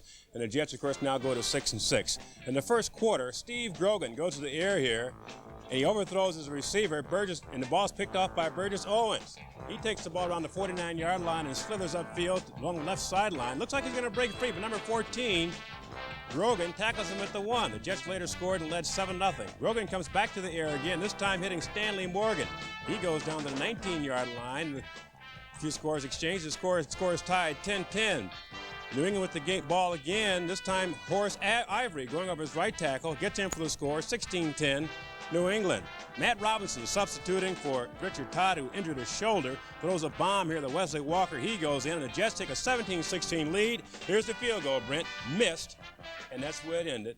The New York Jets going down, the New England Patriots, 19-7. I still find it fascinating that both New York teams lose on the last play of the game by the same score, 19-17. What's the mathematical probabilities on that? Right now, let's send you back to Mile High Stadium in Denver, Colorado, and here's Pat Summerall. The Packers lead the Denver Broncos 3-0. A 19-yard field goal by Chester Marcole is the only scoring of this contest so far. It was set up by a pass from punt formation by the punter David Beverly.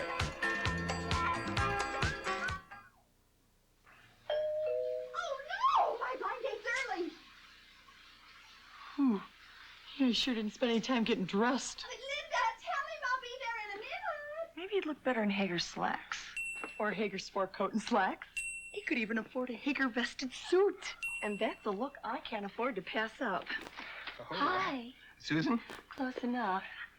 For me? Hager, because looking good makes you feel good. Ready or not, here I come. Ever need to rent a car fast? Nobody does it better. Hertz leads the others by far. Nobody does it best for you. Hertz, the superstar. Nobody has more of what it takes to get you into a new LTV or other fine car faster. Hertz, the superstar.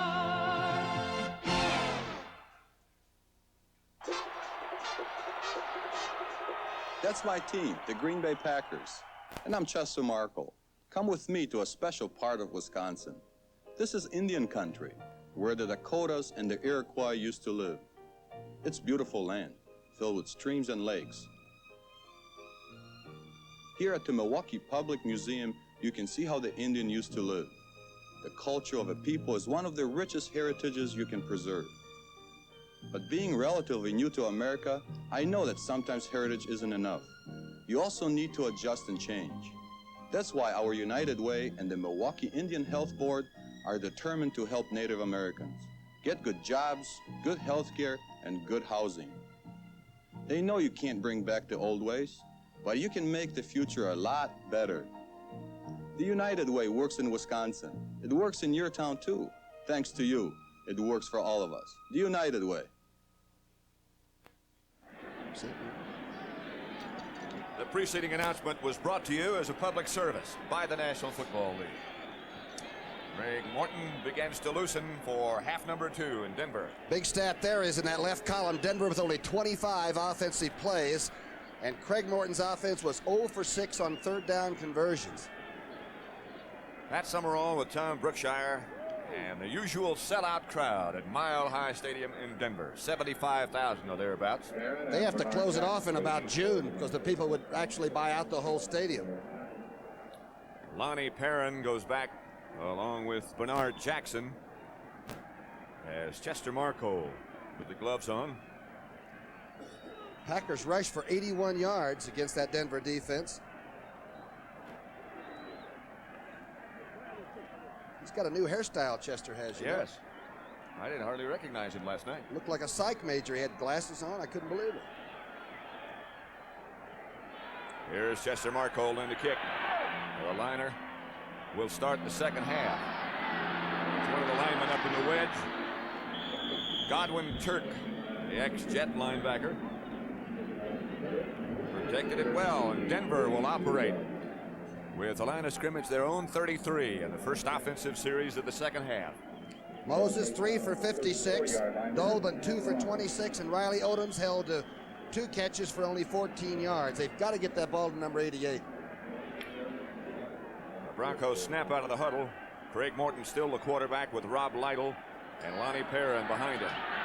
Lytle 41, Perrin 33. First down, Broncos. Lytle. Dave Roller, the Packer tackler, the first hit. Great block by number 88, Riley Odoms. That time he took on Ezra Johnson and stood him up and really stayed with his block. Oh, he's working on Douglas, the linebacker. Watch this now. Watch the effort. He's trying to get the angle to this outside and continually battles him. Of course, when you're 6'4 and a half, 240, you can do those kind of things. Good effort. Steve Schindler out in front of Lytle as the Broncos continue to shuttle their running backs back and forth. And Morton steps up into the pocket and throws wide outside. Riley Odoms near the 50-yard line before he's tackled by Steve Luke. Looked like Morton couldn't find him for a long time. I didn't see him at all. I thought he was throwing the ball away for a minute, like he was throwing it out of bounds. Craig is now 8 of 10. Let's watch the protection. He's having to step up. They're doing a good job of taking people by him. Neville that time cleared him. And there's the big man. That's like throwing to a grain elevator. Morton 8 out of 10. Tom Brookshire just told you. It's a first down, Broncos at the 50. Lonnie Perrin lowers the shoulder and lunges into the middle of the line. Packers have been tough against the run. Don't forget, Tuesday and Wednesday nights, Pirate, 9 p.m. Eastern, 8 Central and Mountain. Franco Nero heads the all-star cast in a special 2-part CBS movie spectacular of Harold Robbins the Pirate. Story of beautiful women. Oil-rich deserts. Take either one that appeals to you. How about a kidnapping that shook the world? That's all on the Pirate. Sounds attractive. Morton under pressure, but he finds Moses, who swings back to the other side. And Moses to the 20, run down from behind by defensive lineman Ezra Johnson. Watch Johnson catch him. Can he run? That time Luke, the safety man, will blitz. Watch number 46 come across. Now you're watching the move by Haven Moses, and you're right. He is the clutch receiver for big ones.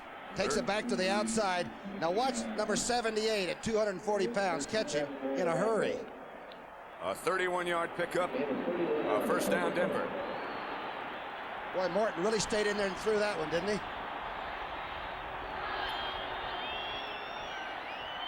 We come back live now as Morton has had to ask for quiet. He fakes to Perrin. He gives to Perrin. Perrin cuts back to the inside. Ezra Johnson again, the tackler. I think Ezra Johnson's been injured really for about the last 3 weeks. He had a groin injury where he'd been hit with a helmet, and think last week against Dallas, he really was subpar.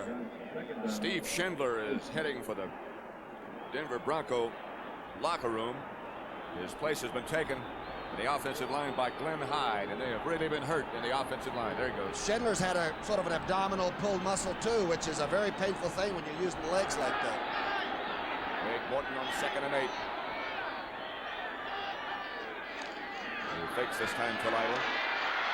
Steps up and fires. It's caught. A touchdown catch by Haven Moses.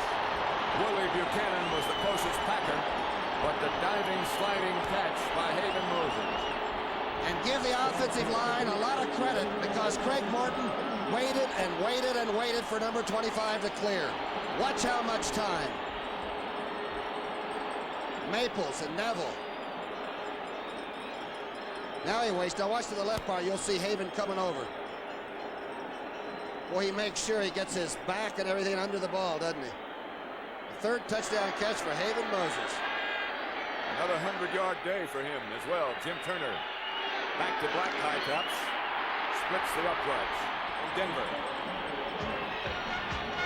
Scores their first points of this afternoon and take the lead over the Green Bay Packers by the score of 7-3 with 11:20 left in the 3rd quarter.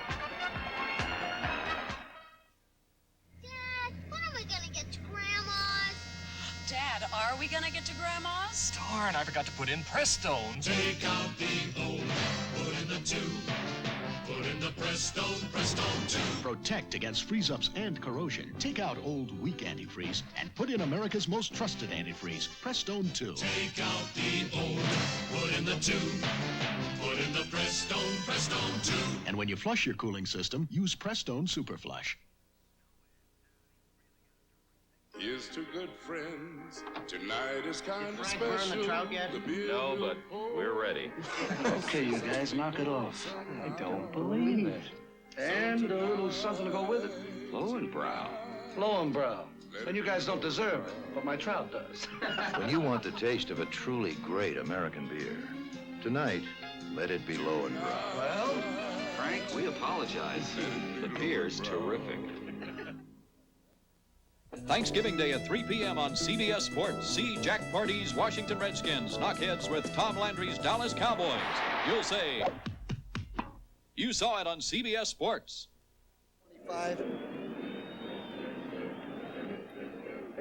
35 degrees was the temperature when game started. Now it's dropped, we're told, down to 30. Brisk in Denver. They've turned on the lights. Touchdown pass for Morton to Moses. That was Morton's 6th touchdown pass of the season, too. Defending AFC champions are in the lead for the first time. Monty Perrin will kick off. And it will be Speedy Steve Odom operating from his 5. Slips a couple of tackles. Gets out to about the 28 before Morris Harvey. Thanksgiving Day, a family sports special here on CBS. The Moscow Circus, the Calgary Stampede, and the International Women's Gymnastics. All Thursday begins at 1 p.m. Eastern Time. You want to see a stampede, watch the Denver defense right now. Hello, my dear. But this is going to be a tough series for them. That Denver defense is just the way it started the game, with the exception of Swinson, the linebacker. This place has been taken by Rob Nairn. A flag is down already.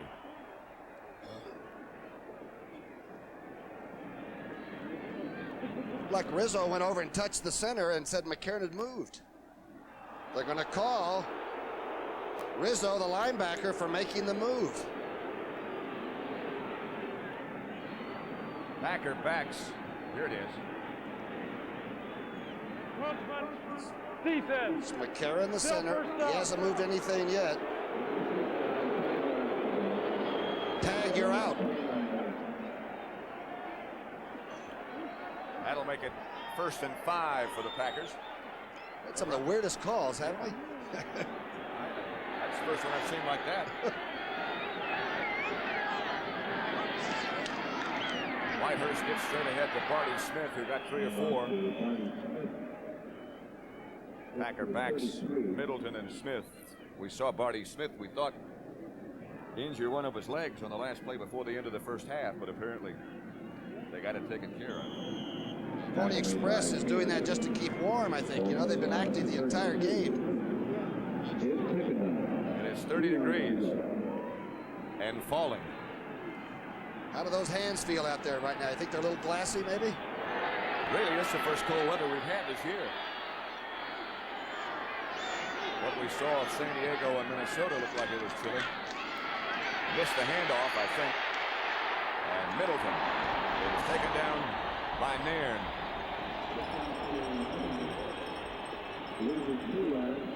I think you're right. I think actually Whitehurst wanted to hand off or fake a drive series. Let's see what happens on this.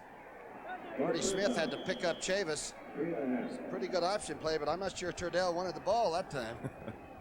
Nobody back there with him. Give it to Dynamite. That'll make it 3rd and 4. Packers operating from their own 30-yard line.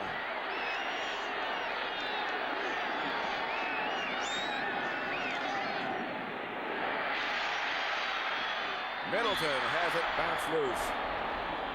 Tom Jackson was close to him. He had it. Jackson, he's just too darn quick, Pat. That time you can't, a defensive back couldn't cover it as well as the linebacker did. Again, the roar of the feet pounding on the stadium as Red Miller greets his troops. You know, Jackson was hurt last week against Cleveland. He had an awful injury to his mouth where a tooth was shoved clear up into his sinuses. I saw that collision. Oh. I didn't figure he'd be back for a long time. Beverly waits again. Look at this. Finally kicks. He waited. Flag is down. They probably had a lineman illegally downfield as long as he waited. Broncos didn't keep him honest at all. He could actually have run behind a couple of them and come on down the field. Could have. He could have gotten the first down, no question about it. He's already burned him once today with that pass. He could become a triple threat operator in this game.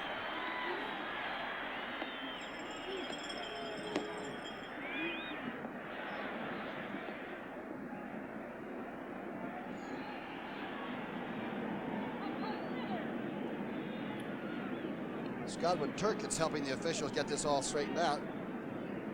Member of the special teams and a backup linebacker, Dick Jorgensen. Ineligibles downfield, number 66 and several others. Offense, 4th down.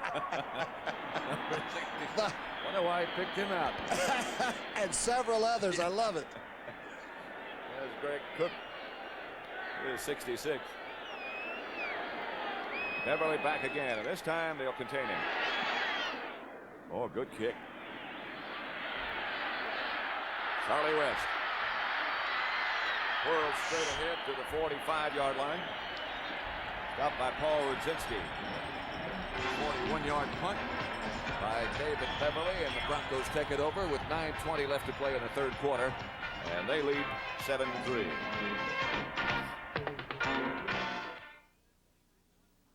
I'd like to show you how science helped create a new Mercury Marquis standard of driving comfort for '79. The most scientifically engineered Marquis in history and most beautiful. Computer-assisted design makes Marquis more spacious. No car in its class has higher ratings for room or trunk space. A new steering ratio makes Marquis more responsive. Even Marquis' ride has been re-engineered. Corners flatter, takes dips and bumps with greater stability. Test Marquis' new standard of driving comfort yourself. Alcoa can't wait. If you've ever wondered how something so big got off the ground, part of the answer is light, strong aluminum. Aluminum's high strength and light weight made modern aviation possible. Aluminum is important to most forms of transportation because taking the weight off planes and trucks, and now cars, saves fuel. Aluminum in transportation can be an energy saver today. We can't wait. We can't wait for tomorrow. Alcoa can't wait. Broncos out of the huddle in a hurry. First and 10, their own 45. Rob Lytle and Lonnie Perrin behind Morton. He starts Moses in motion and gives to Lytle. And Lytle it breaks for about 8 yards before, again, the Packers secondary makes the tackle led by Gary Weaver. I wonder what Red Miller told this team at halftime, because they've really picked it up. And right now, advantages to the Orange. They're popping off the line on both ways, offense and defense. Good blocking here. Look how he's taken through the hole. That's Paul Howard that led him through. Lytle checks out. Dave Preston goes in.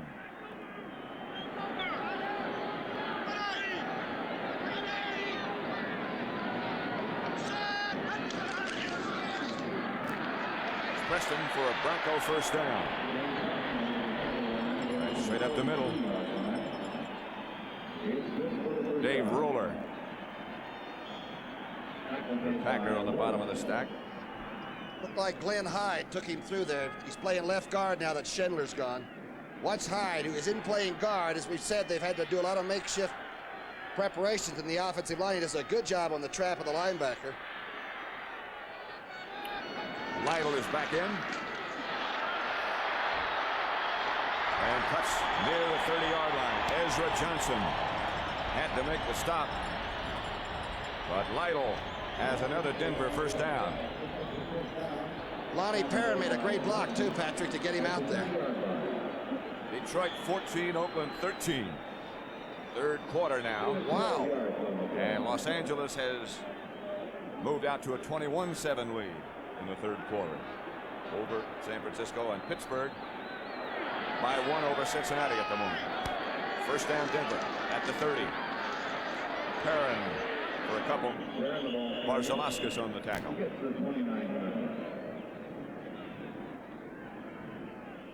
At least he's got his coat on Yep. now. Do you think he was cheating and had thermal underneath that sport coat all the time? Not Bart, no.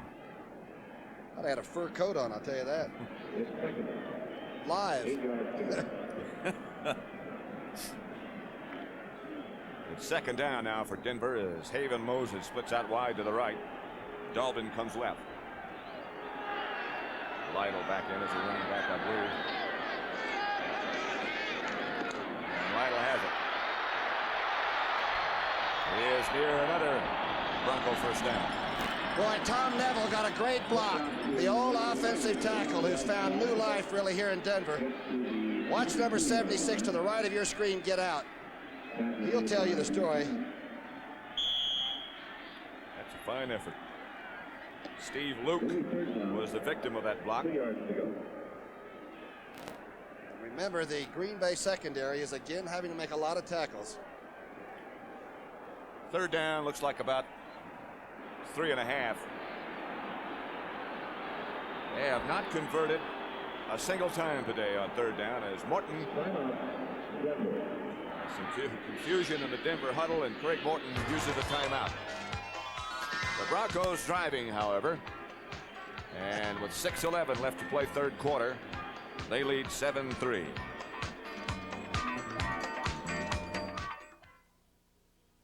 Wherever you may roam, you'll find this near your home. Oh, hi, it's me again, posting and pasting more posters. This time it's for the first annual Delco battery sale. AC Delco is making it possible for you to buy a Freedom battery at a special sale price. Thanks, Delco. Wherever you see this poster, look for it in your neighborhood for a great price on a battery you can trust. Thanks, Delco. Well, you'll be saying thanks, Delco, too. Such a simple miracle. In every glass of Gallo Premium wine, like Hearty Burgundy, you can see the sun because Gallo cares. In every glass, you can see the good earth because Gallo cares. In every glass, the round and lovely grape because Gallo cares. You can see and taste the care that Ernest and Giulio Gallo take. Go with the good wine. Go with Gallo Hearty Burgundy.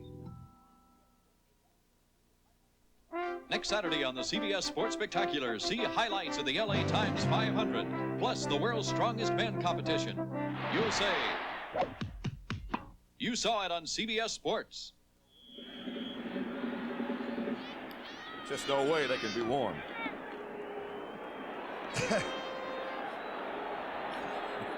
Third down.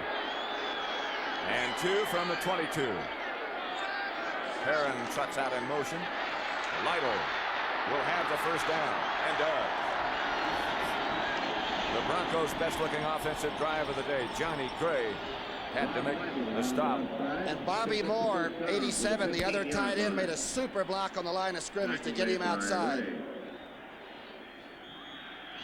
Left side of your screen, action in the afternoon at Denver, Colorado.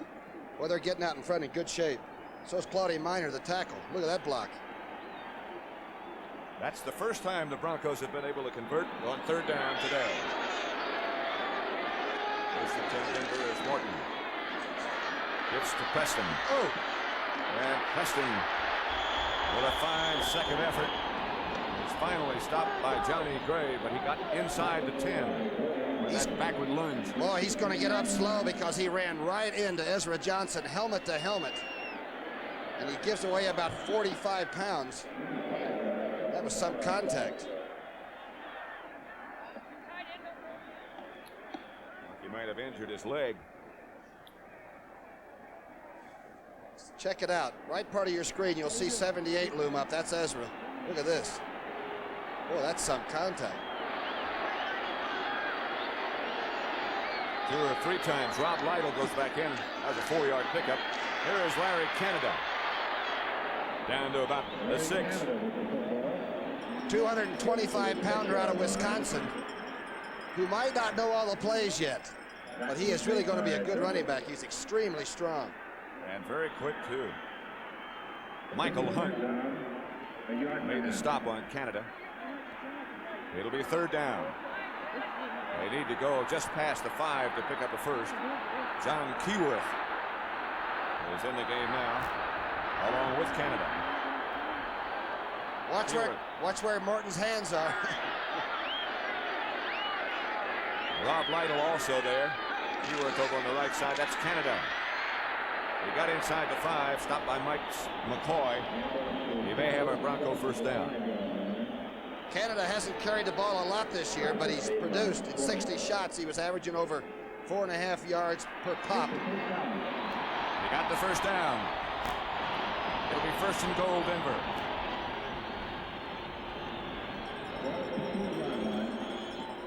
Miller had to do something to this team at half. He'll shout at you once in a while, you know, to get your attention. They do look a lot sharper, don't they? First and goal from the 4. Broncos lead 7-3. Touchdown pass from Morton to Moses.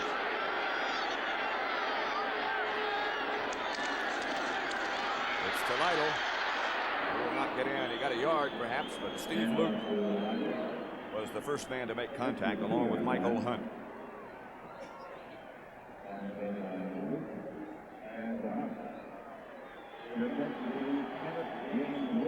Got a couple maybe.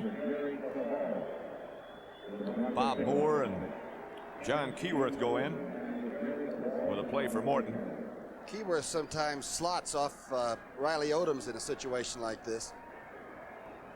He played split receiver at Colorado when he was at school. He isn't bad. They need 2. Lytle got it.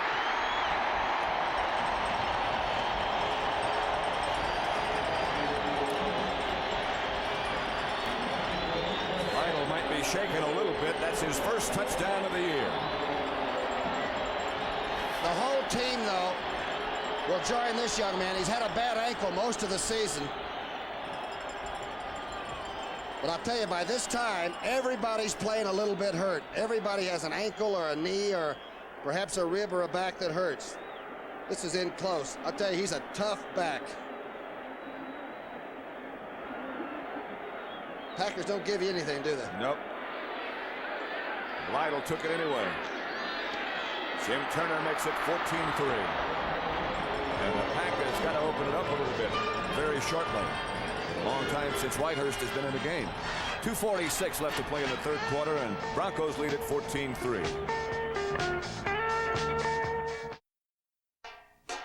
Nobody decides to be a drummer. Ralph, please. You just find yourself drumming. Ralph, please. It doesn't make you instantly popular. Ralph, please. and no one asks you to play their favorite tunes. Ralph, please. But with endless practice and fanatical persistence, Ralph, please. you get there. Your drumming isn't just noise anymore, and you're not the only one who thinks so. When a lifetime of work has gone into playing a piece of music, Pioneer thinks you should hear all of it. So we design our high-fidelity components not to add anything or take anything away. That's why we've become #1 today with people who care about music. Pioneer, we bring it back alive. What do you call that? Well, I don't know, but just think you could be working with an animal instead of me sometimes. I got a dog bigger than that thing, you know? Penalty. A little scuffling going on the extra point. A personal foul was called against Denver, and they'll kick off from the 20-yard line. It was Alzado, number 77, and he's just opening a youth rehabilitation home down in Pueblo, Colorado. He's very active. They tell me when he talks to young people, listen. Who was he trying to rehabilitate on the extra point? I think linebacker Weaver of the Green Bay Packers. They'll kick off from the 20. And Steve Odom will be back at his own 15. This is like kicking off after a safety. I'll tell you, Odom's been threatening to break one of these. He's had one run back for 95 yards against Seattle. He started that big win for Bart Starr's team. He's been threatening now for the last 3 weeks. Very close. Lonnie Perrin will kick off for Denver. We have 2:46 left to play, third quarter. And the Broncos lead the Packers 14-3.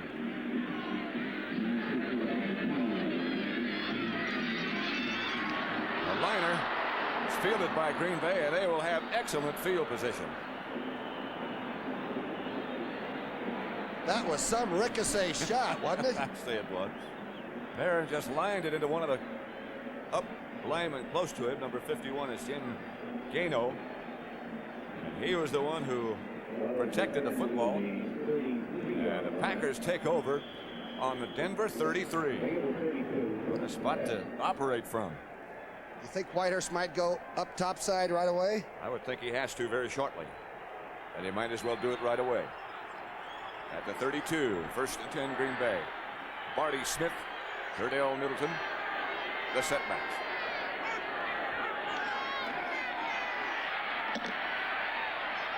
Caught by Middleton down the far sideline to about the 14 before he is knocked out of bounds by Rizzo, and Middleton might be hurt.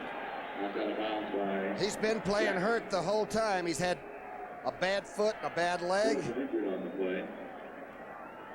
He made some catch of that because the linebacker just closed on that. And it's a tough catch. Now on Whitehurst, he wants to go to Lofton, who's gone a little bit deeper at about the 15-yard spot. He starts to do it, jacks it a little bit, and then goes right to the outside. And good ad-lib here by the quarterback. And an excellent catch. Let's see if we can see where the contact was. There's a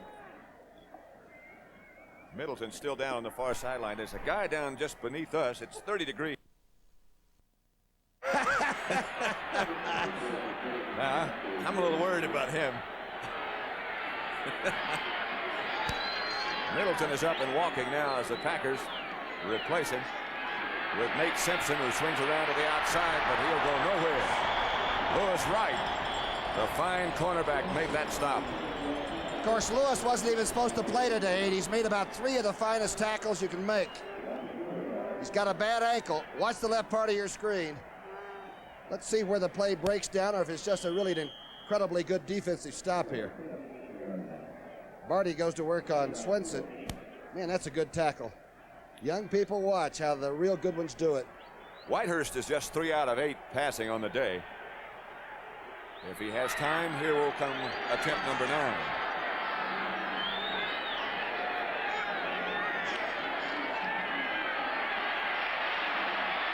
Lawson, a diving effort, almost hung on, but couldn't. Lewis Wright on the coverage, but Lofton is a fine athlete. Here's a young man that can, as we said, long jump over 26 feet on the Olympic track team. Watch this leap for the ball. He doesn't count, but it's something to watch. Well, that is body control. It's like Dr. J. So it'll be third down, Green Bay. They need 14. They're operating from the 17. 14 for a first. Or 15.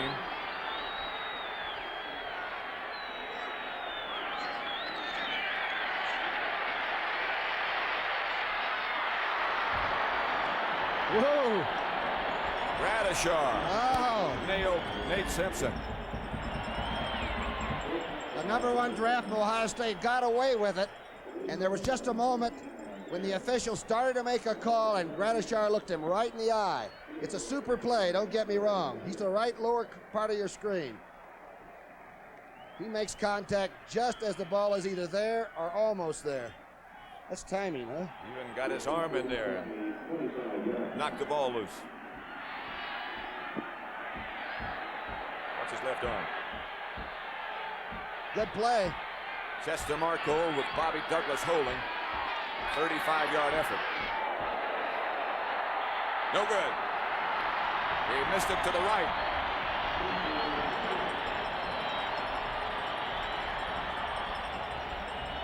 Denver holds on defense. This place is alive, huh? Looked like they got a lot of pressure on him right up the middle, too. Tommy Jackson and Reuben Carter came right up the pipe. Marco leads.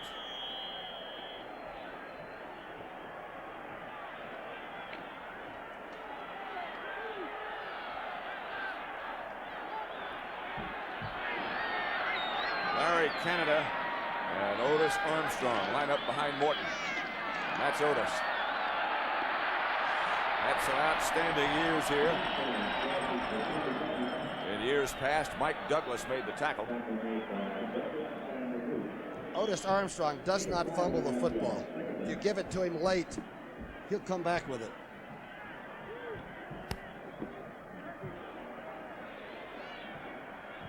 Armstrong comes out now.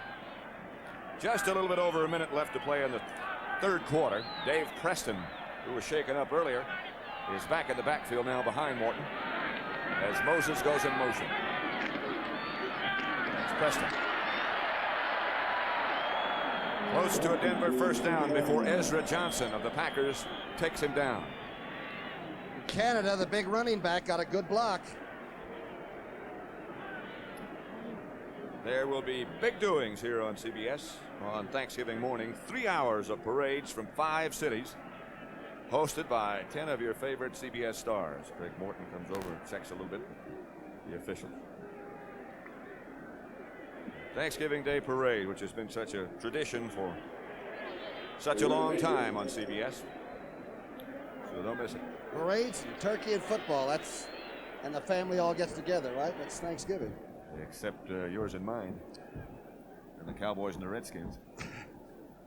Don't forget, you're bringing the turkey to Dallas, and I'm bringing the stuffing, or whatever we call it. I won't forget. Remember, one year we had a turkey in the Dallas broadcast booth, and while we were talking, somebody ate it.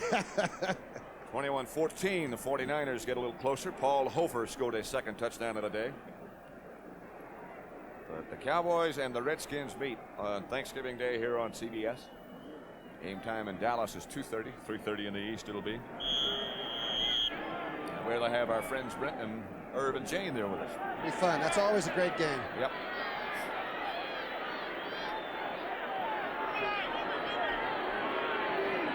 Preston, still one of the running backs, along with Canada. And Big Larry Canada has the first down for Denver. Mike Douglas made the tackle, but the Broncos in the second half have looked like an entirely different ball club. Right off Paul Howard, watch number 60. It's a cross block with Neville. And I'm telling you, Canada is full out from the first step on. And he is big, folks, about 225. Paul Howard's playing with a vest on.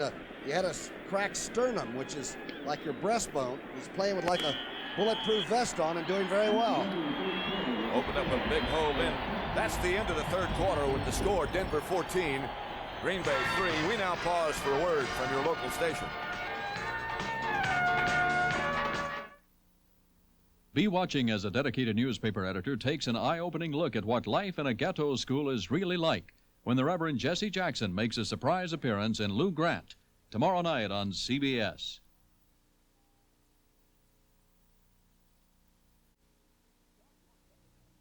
Start your Sunday evening viewing with 60 Minutes, then a fight to the finish over money on All in the Family. Next, Mel's Thanksgiving runs afoul of the law on Alice. Then Lucy comes to Nashville and on Dallas. You may not be the father of our baby. You tell me. It all starts at 7, 6 Central and Mountain.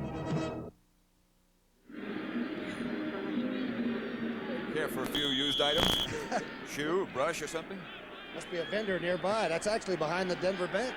Like the general store. First down.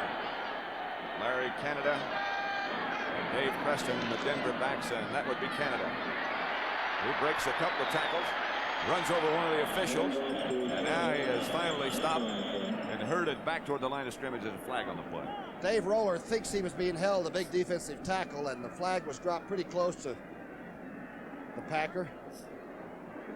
Talk about some statistics that mean something. Denver had 79 yards rushing in the third period, 55 yards passing.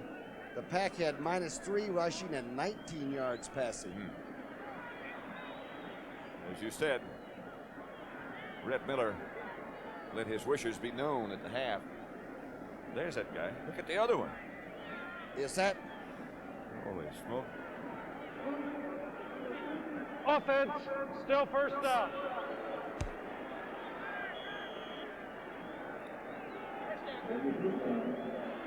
Here's that last play with Canada, the strong runner, and you can see the left-handed flip of the flag by the official there. That's still first down for Denver as Otis Armstrong swings it around to the outside. Who is really hit? Steve Luke and Johnny Gray, I believe.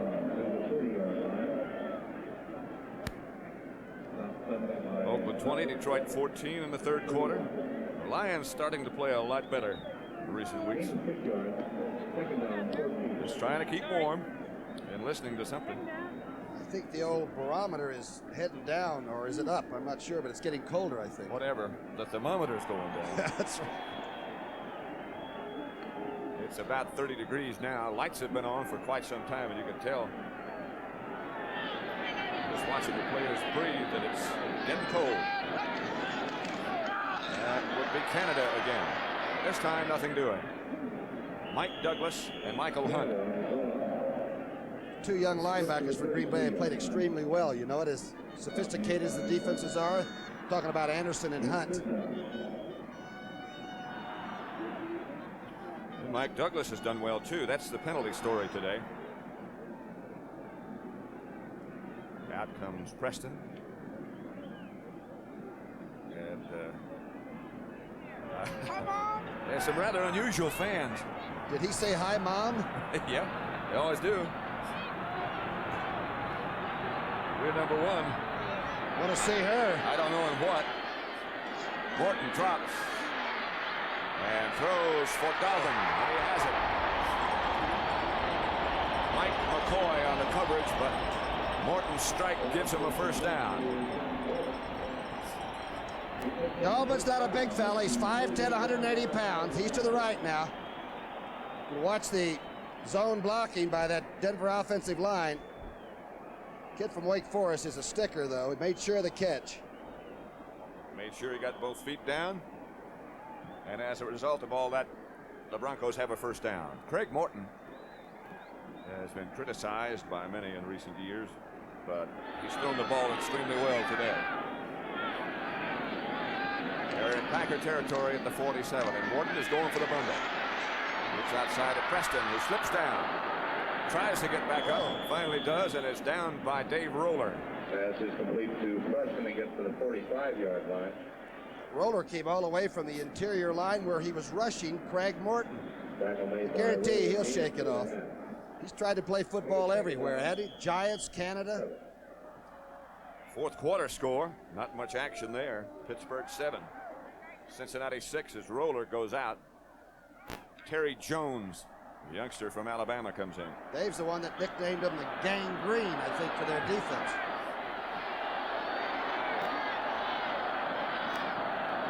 Safety man sneaking up for the Packers, and the blitz is on. Or was. And it's successful as Mike Butler takes Morton down. That's the 4th sack of the day by the Packer defense. Oh, Craig should never do that. Susie almost fainted. This is supposed to bring somebody into the inside. Look at, is that Big Butler or Barber there? That's Mike Butler with help from Gary Weaver, 2 of the vociferous enemy. So it'll be 3rd down Broncos. Back to the 50-yard line now. Did your quarterbacks ever run with it? Did Charlie Connerly ever bootleg or anything? Very rarely. I don't even think he thought about it. I know your quarterback, Van Brocklin, didn't. A flag goes down as Morton throws to Moses. He had enough for the 1st down, but it's going to be holding against Denver. There is another flag down here. 2 flags. The one on the line of scrimmage was early.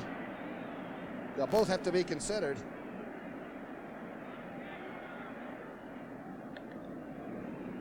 And the crew will get together. Holding 71, offense, personal foul, 46, defense, offset, replay, 3rd down. They replay.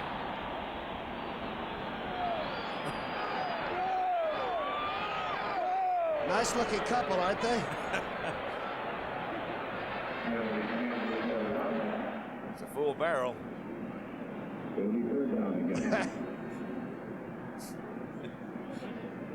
That was Ezra Johnson that was being held, the fine young defensive right end. Claudia Minor just had to go ahead and grab him. And I couldn't see what Luke did, the safety man. He's such a tough hitter. That even might have been accidental, and that's no kidding. Craig's had a good day. Moses comes right. Lines up outside Riley Odoms. Dalvin is left, along with Preston. Dave Roller, who had checked back in the game, is going to claim that he was pulled offside, but I don't think that's going to work. Looked like he did sort of a ballet move. Yeah. And then once he got into the splits, he couldn't get out.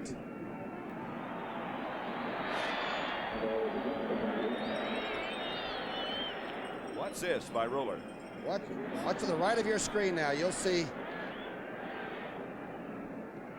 Offside, number 74, defense, still 3rd down. That's got to hurt a little bit. Roller gives you everything, and that number, you know, used to be worn by Henry Jordan, the late Henry Jordan that played for Mr. Lombardi, and there's a lot of tradition on that Packer bunch. What a tackle he was. That's for sure. 3rd and 8. From the Denver 45. The Packers do not blitz this time. It's a regular rush. Mike Douglas takes Morton down and out of bounds. It goes. Douglas very quick. Jack Dalvin, the intended receiver. This is the situation in pro football that's causing all the clamor about hitting the quarterbacks and all. When the quarterback rolls out like this, somebody's got to give him the right to throw the ball away early enough so that they don't keep taking a run at him. See what happened to Dave Roller on that last play, 74. Onside this time. Now he's heading across the line of scrimmage. He's being sandwiched in there. It's got Bobby Maples trapped too. Hyde cut him down. That's a takedown, isn't he? Bucky Dilts will kick for Denver. Steve Odom standing back at the 15 for the Packers. Dilts trying to go out of bounds with it. Odom takes it at the 20. Might have lost it momentarily. And let's see. No, it's Packer ball.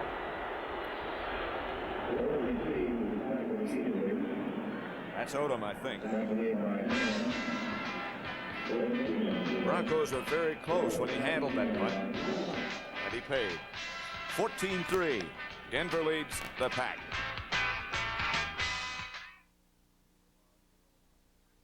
When you farm your own land, the work never ends. But you do it with pride and all the strength you can muster. But now comes Miller time. Time to head for the best tasting beer you can find. America's quality beer, Miller High Life. When it's time to relax, one beer stands clear. Beer after beer. You You've got the time, we've got the beer. Miller Beer. Our little cats from Lincoln Mercury are tough on competition. Starting with October 6th production, our Bobcat has more standard equipment than last year. And Bobcat's sticker price, as shown, is $38.40. Yet comparably equipped, it's $181 less than a 78. Great, Bobcat. Our Monarch has handsome styling, luxuriously equipped, and it's right engineered. Monarch's price, just $45.58. That's class, Monarch. You'll find big values at the sign of the little cat. Pat Summerall with Tom Brookshire at Mile High Stadium in Denver, where the Broncos lead the Packers 14-3. Green Bay has the football. Bob Swinson back in the defensive lineup for Denver as Whitehurst will throw deep. Lofton has it. Slips out of one tackle, jumps over another. What a marvelous athlete.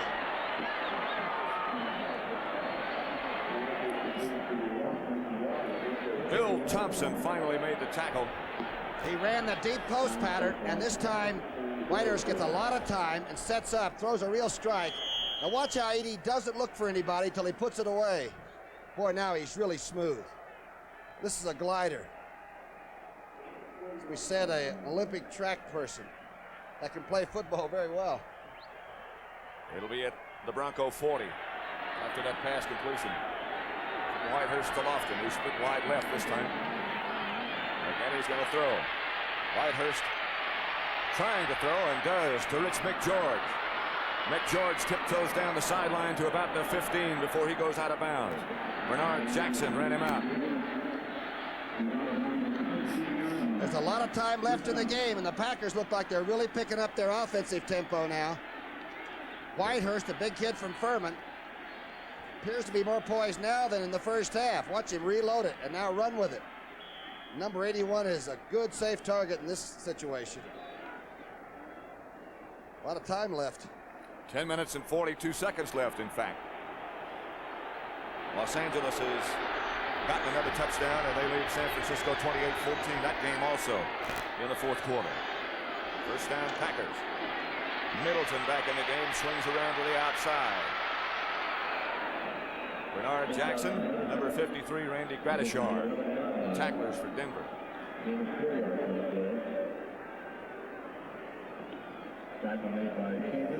Stokes got out in front of Turdell in pretty good shape that time. Watch the good block on the cornerback now as Louis comes up trying to do his job. Louis right, dips around, allows his blocker to set him up. Turdell can run, huh? 5 yards on that play, make it 2nd and 5 from the 11.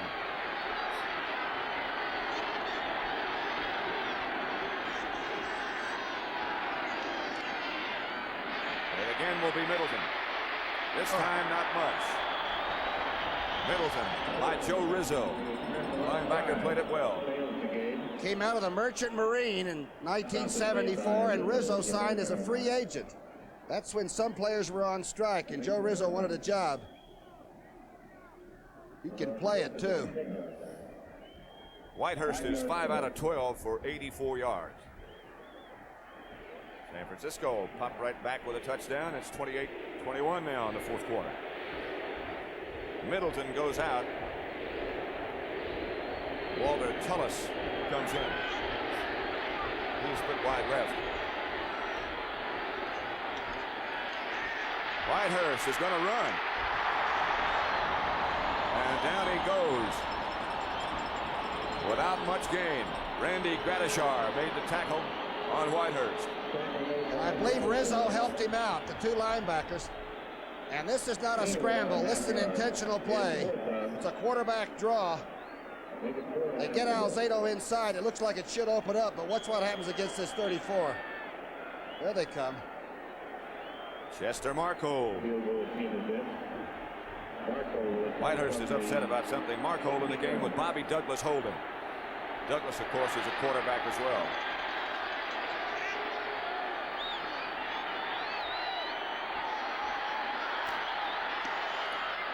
And Markle misses.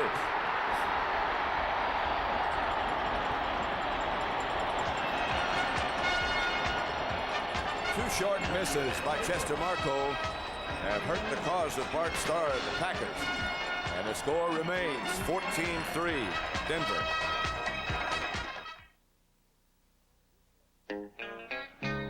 Is your gas doing everything it could for your car? Be sure with STP gas treatment, because it really helps. To keep a carburetor clean, fight rust in the fuel system, it even helps get water out of your gas tank. And it's easy to use. STP gas treatment, it really helps, so try it. Yeah, for my car, it's STP. There are lots of batteries out there making all kinds of claims, performing all kinds of demonstrations. We simply say this: the J.C. Penney battery is so powerful, it's warranted for as long as you own your car. If it ever fails to accept and hold a charge, return it with proof of purchase. We'll replace it free. And it never needs water, ever. It's the last battery your car will ever need. NFL action begins next Sunday with the NFL Today, followed by a full slate of regional games. You'll say, you saw it on CBS Sports. Chester Marco, of course, is number 13, a very dejected young man right now. Now watch the defense on the special teams for Denver doing the side straddle hop. I think that's Bernard Jackson, the safety man, for whatever. Marco just missed it right. Not easy being a kicker, is it, Patrick? Not when you miss. He has missed from 25 and missed from 27 and hit from 19. 14-3. Lytle breaks into the secondary. Rob Lytle still on his feet to the 45, stopped by Willie Buchanan. Buchanan had to make the tackle, and he had to get rid of Haven Moses in order to do it.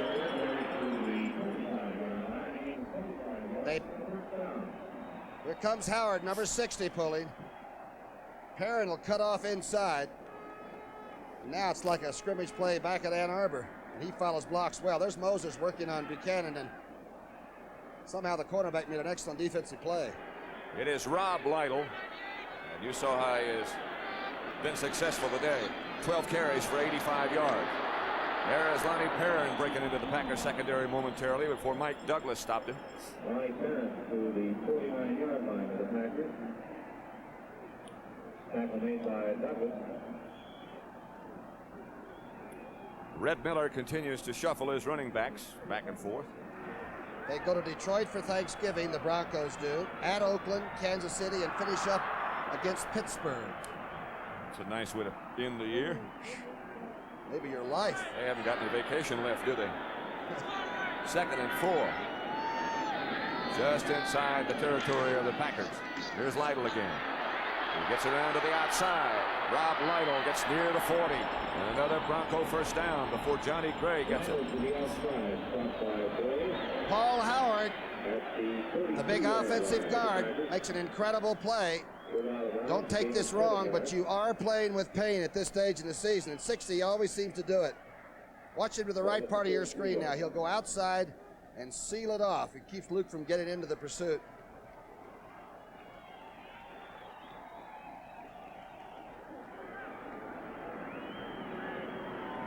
LA and San Francisco are now tied at 28 apiece.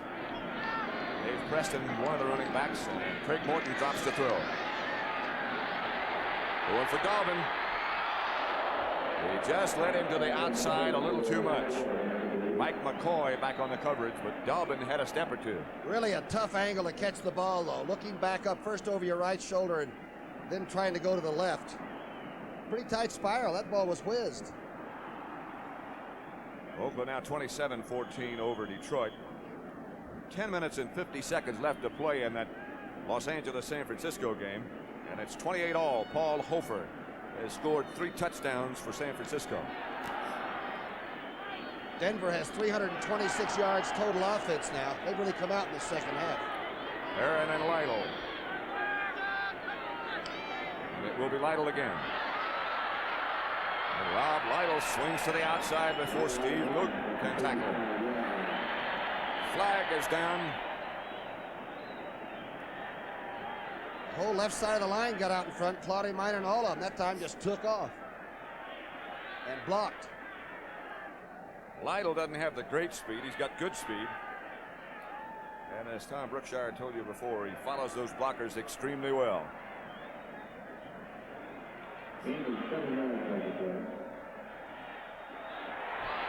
the Packers. Lytle is now up to 100 yards and 14 carries. Let's see if we can pick it up. Here's Lytle. Look at some of these blocks. Packers are trying to get into the flow. Foul, 78 defense, late hit, out of bounds, first down. Ezra Johnson with the right uppercut. That's frustration. That missed, yeah, it is, you're right. That's what Lytle's done. It'll be first down, Denver, at the Packer 20. Lonnie Perrin and Dave Preston. The setbacks as Riley Odoms makes a last-minute change. Hand off to Perrin, straight ahead, another flag. Brett Miller calls all the offensive plays from upstairs and out to the field, but I'll tell you, Craig Morton has run the team very well today, considering they really had their load of these yellow flags falling. Right. I lost track how many people were in motion and set that time myself. There were a few. There's the Denver coaching staff, which includes Red Miller, Marv Braden, Joe Collier, Ken Gray, Stan Jones, Richie McCabe, Vito Babe Perulli. Illegal formation, offense, still first down. Fran Polsfoot, Paul Roach, and Bob Seaman. Got some good help. He's the kind of guy that would hire the best he can get his hands on, though. No ego problem with Red Miller, I'll tell you that. Not at all. He wants to be fair, but he wants to win. First and 15.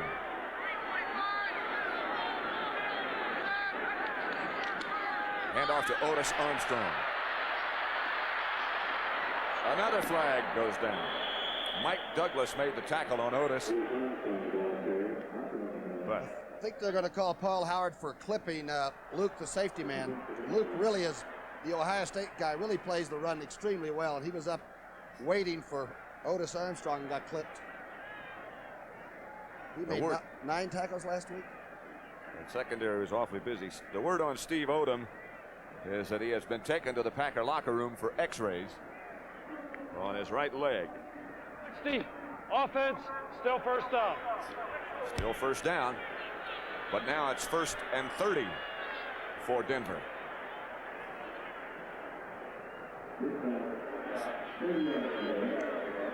For you people that like to see some of the infractions, there is the clip on the safety man.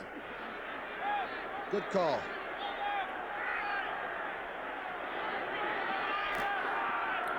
Line of scrimmage is the Packer 40.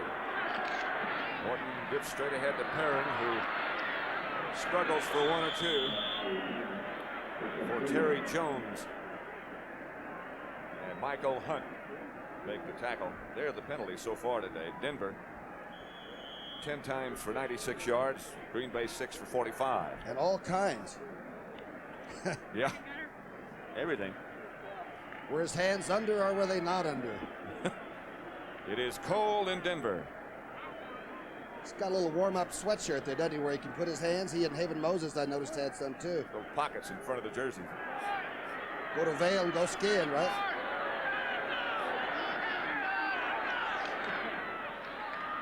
Again, it's Lonnie Perrin.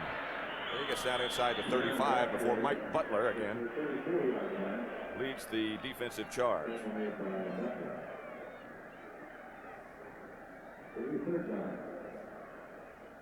Perrin a little slow getting up. Butler gave him a boost.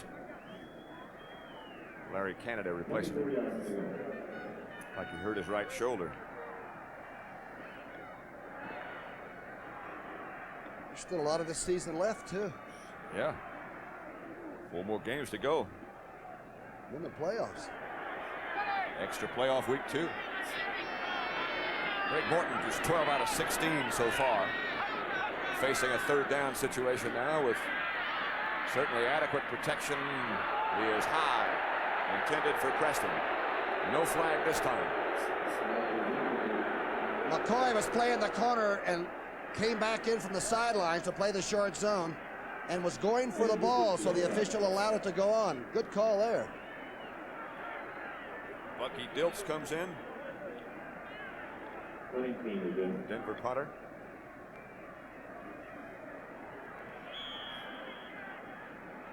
Back deep for the Packers.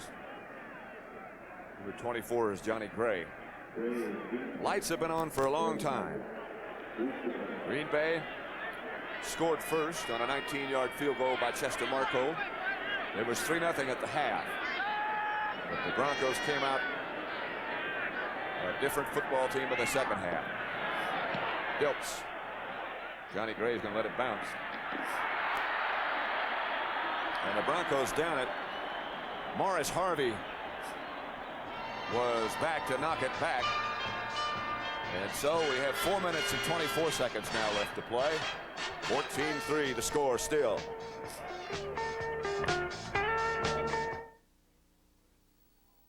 I always thought my first trip home would feel just like a dream, but I can't shake the memories inside. If you join the people who've joined the Army, you'll become part of something that becomes a big part of you. Strength and satisfaction and the help of friends who care. They're memories, they're yours to keep, they're mine to keep and share. When I press this button, a new era in photography begins. Polaroid introduces Sonar Automatic Focusing. This camera sends out inaudible sound waves that bounce off the subject and return in a split second. The lens automatically rotates to perfect focus. You can get a precisely focused picture every time in minutes at the touch of one button. The new Sonar One Steps from Polaroid, the world's simplest camera.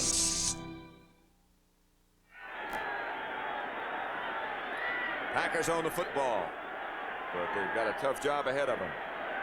They trailed Denver 14-3. Whitehurst fakes the draw play. There's going to be tackled in the end zone for safety, I believe. Yes, sir. Barney Chavis and Lyle Alzado, the two defensive ends, converge. Whitehurst is trying to hit Turdell Middleton, number 34, to the left of the screen. He's just fanning to the sidelines. Here's where it breaks down. Where does Alzado come from? Right up the middle. They ran a twist where the defensive end comes up the pipe. That makes the score 16-3. Whitehurst tackled in the end zone by Lyle Alzado. Green Bay will not only give up the 2 points, they'll have to give up the football right now. David Beverly is checked in, so they will punt it after this safety.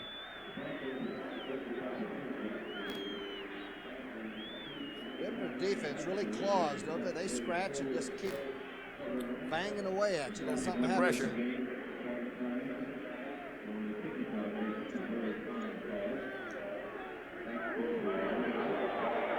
Denver tied with Oakland for the lead in the AFC's Western Division.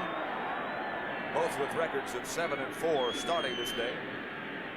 Oakland was comfortably ahead of Detroit before. It looks like Denver will win this one. So they would be 8-4. Pats have to be careful on this free kick because it's just like a kickoff and the ball is live. So Denver has to make sure they get possession and keep it. Once it goes 10 yards, it's anybody's.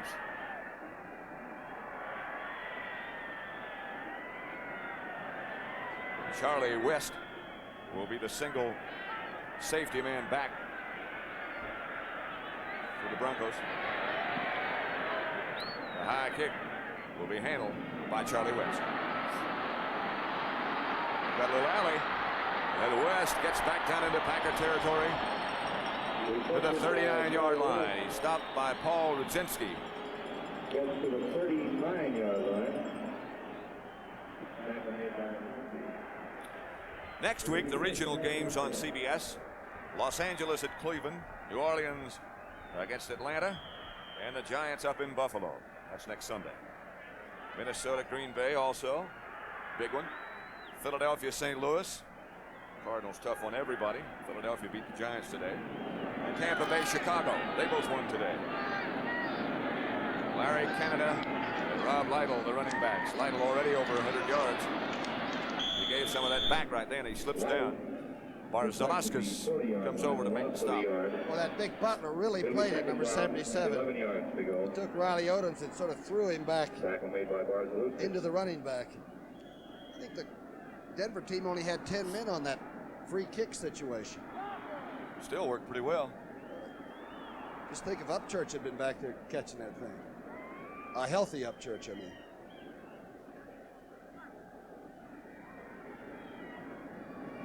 Three and a half minutes left to play. 2nd and 11. The Packer 40. Greg Morton is quarterbacked all the way. Otis Armstrong almost broke away, but stayed safely in the grasp of Steve Luke, Gary Weaver. There are some hard feelings being established on the line of scrimmage. Somebody is taking a little shot at the other one on each play now. Oakland 29, Detroit now 17. Phil Filippiano tackled Gary Danielson in the end zone, and the Raiders got a safety. Denver has 199 yards rushing on the day as Morton looks. And Denver takes a timeout. I believe they had just one left. Good time to call it, though. Now you want to really decide what you're going to do with less than 3 minutes. Oh, the score remains. The Broncos 16, Green Bay Packers 3 with that much time remaining.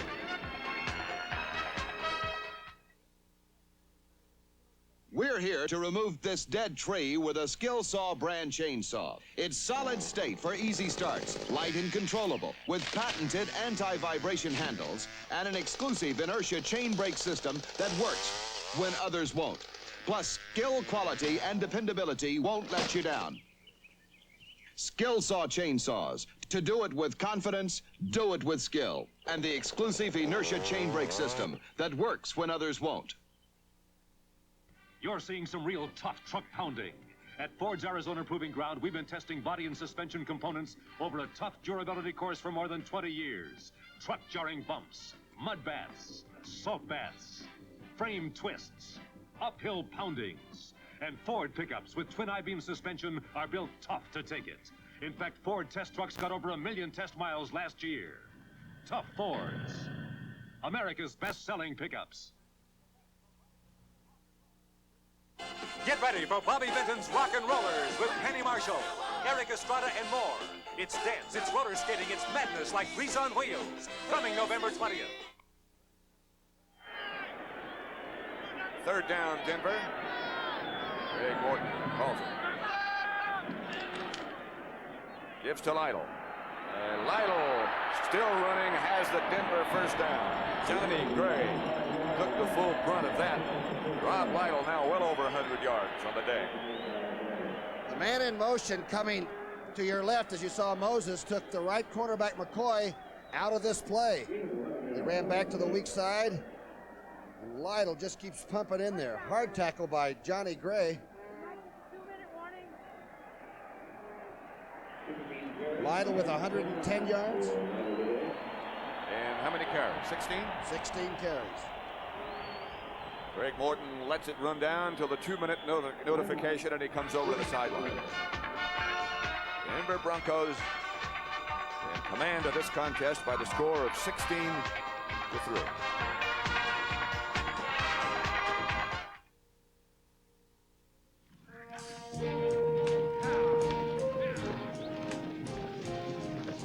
When you break horses for a living, the worst part is knowing they might break you first.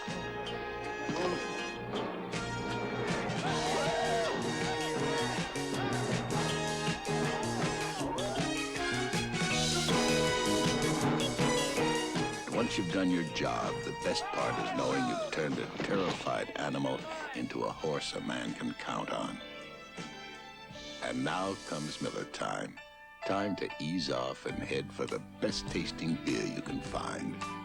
Miller High Life, America's quality beer since 1855. When it's time to relax, one beer stands clear. Miller Beer. You got the time, we got the beer. Miller Beer.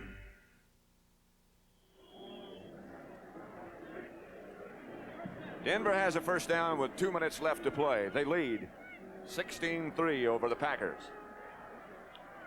Packers situation is not too much worse because Minnesota also lost today.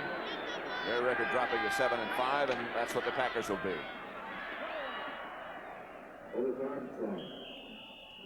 Armstrong, the ball carrier.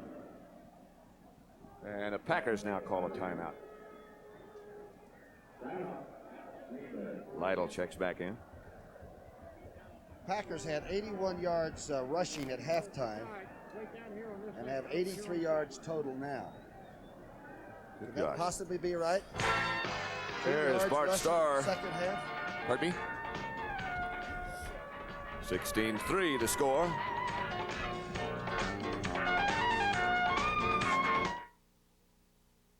Show you what can happen when my picture leaves the broadcaster's control room. My color can change as my picture travels through transmission lines, satellites, and TV towers. So every GE VIR television uses computer-like circuitry to adjust my color on many programs according to the broadcaster's VIR color signal, automatically. This is GE Performance Television.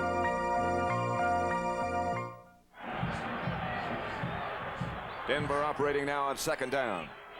7 from the Packer 22. Craig Morton gives to Canada.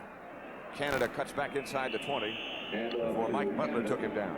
Saw a lot of that hog bite at that time. It looked like the handoff was. Is that Moore and one of the defensive Packers having a little trouble? Ezra Johnson again, huh? Ezra's fired up. If you're not a little bit crazy, you can't play defense anyway in this league, you know it? Especially when it's cold. Bob Seaman. Miller, Bob Seaman looking on. Packers take another timeout. And we'll be. Here they come. This year, you want to give your family a holiday to remember. It's a puppy! It's a puppy! That's why you should remember Beneficial. Because Beneficial wants to lend you the full amount you have in mind to give your family all the good things they deserve. I love Santa. Me too. Phone Beneficial for your holiday loan today.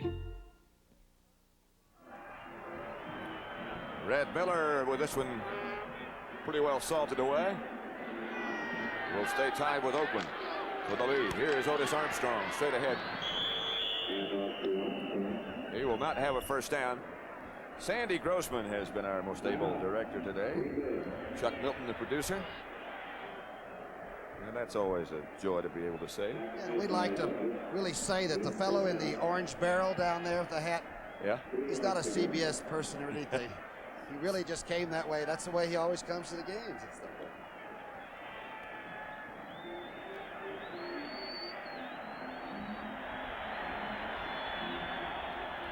A minute and 40 seconds left to play here. The latest word on that game in Los Angeles is that it's tied at 28-28 between the Rams and 49ers. I beg your pardon, that's at San Francisco. Rob Lytle has just enjoyed his first 100-yard game, not only this year, but as a pro. It's been a good one for him. Anyone for Atari? She beat me again?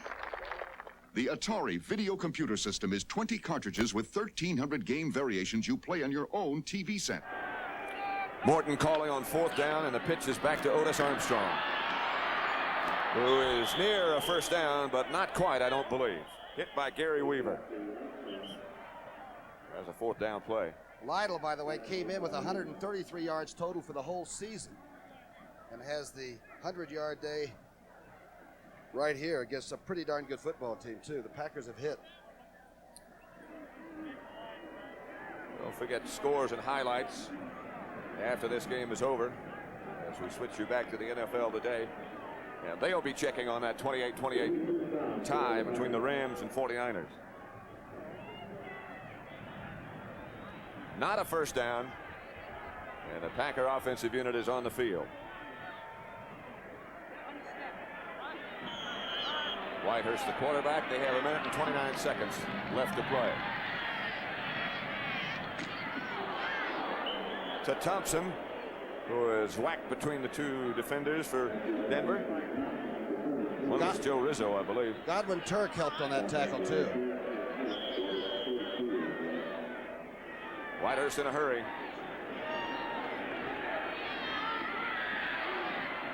Again, same pattern. Same receiver, Thompson. Takes a little guts after you've been shelled on that first pass play to call the same one and take it again. Clock still going. Larry Evans made the tackle. There's the Broncos with their backup defensive group, including Bryson Manor and Paul Smith and Don Latimer. Take their time getting back. That's Lofton. Kept his feet inbounds and challenged the defender a little bit. Lewis Wright. Maybe not this year, but even Lombardi's Packers didn't come all at once. Bart Starr's done a heck of a job with this team. They keep after it, don't they? Yeah, and they've got a pretty tough closing 4 games. Minnesota, Tampa Bay, Chicago, and then the Rams for the final one. You look at the standings in the Central Division. The leaders have lost 5 games. Minnesota and Green Bay. So Tampa Bay certainly not out of it. Neither is Detroit. Picked off. That's Godwin Turk. Back to the 48. David Whitehurst, the quarterback, made the tackle. It's the second interception for Godwin Turk. Came out there like a fullback with it, didn't he? Whitehurst's day is probably over. He is 8 out of 16 for 131 yards. Denver with a victory over the Packers. 2 teams that don't meet very often. In fact, this is just the 4th, I believe. Imagine the Packers won, what, 7 of their first 8 football games this year. But really not against this caliber. Broncos pretty good football team. Packers have not beaten a team with a winning record all year. At the 48 with 30 seconds to go. They'll just take their good time. Morton kneels down. There's another little engagement going on. It's Moore and Luke again. Clock stopped with 23 seconds left to play.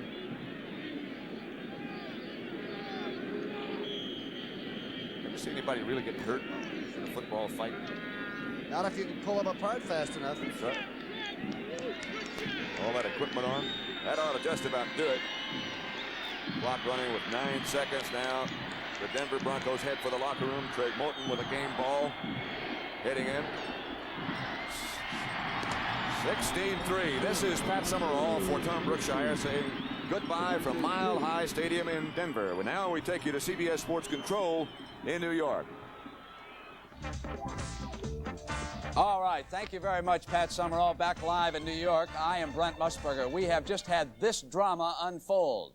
The Los Angeles Rams have just missed a field goal that would have put them ahead. With 2 minutes to go, San Francisco and Los Angeles are tied at 28.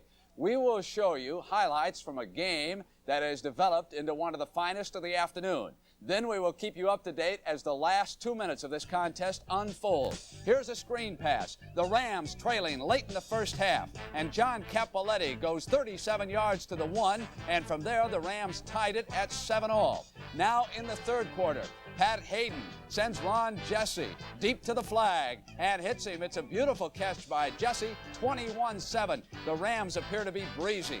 Then you'll watch here as Scott Bull pulls out. He gets whacked on the blitz. Throws to Bob Brudzinski, and the right side linebacker dashes in. It is 28-14 Rams. Next play now, Frank Corral on the kickoff. Watch Dave Williams, number 30 of the San Francisco 49ers from the 11, explode on the left side, catch the sideline.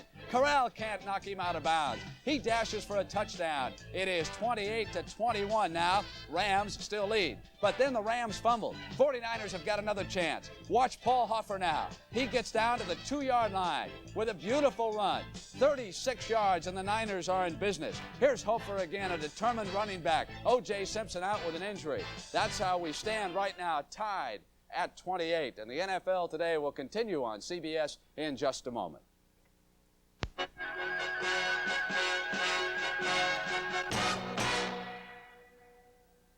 Anyone for Atari? She beat me again? The Atari video computer system is 20 cartridges with 1,300 game variations you play on your own TV set. Atari, they tell me you're fast.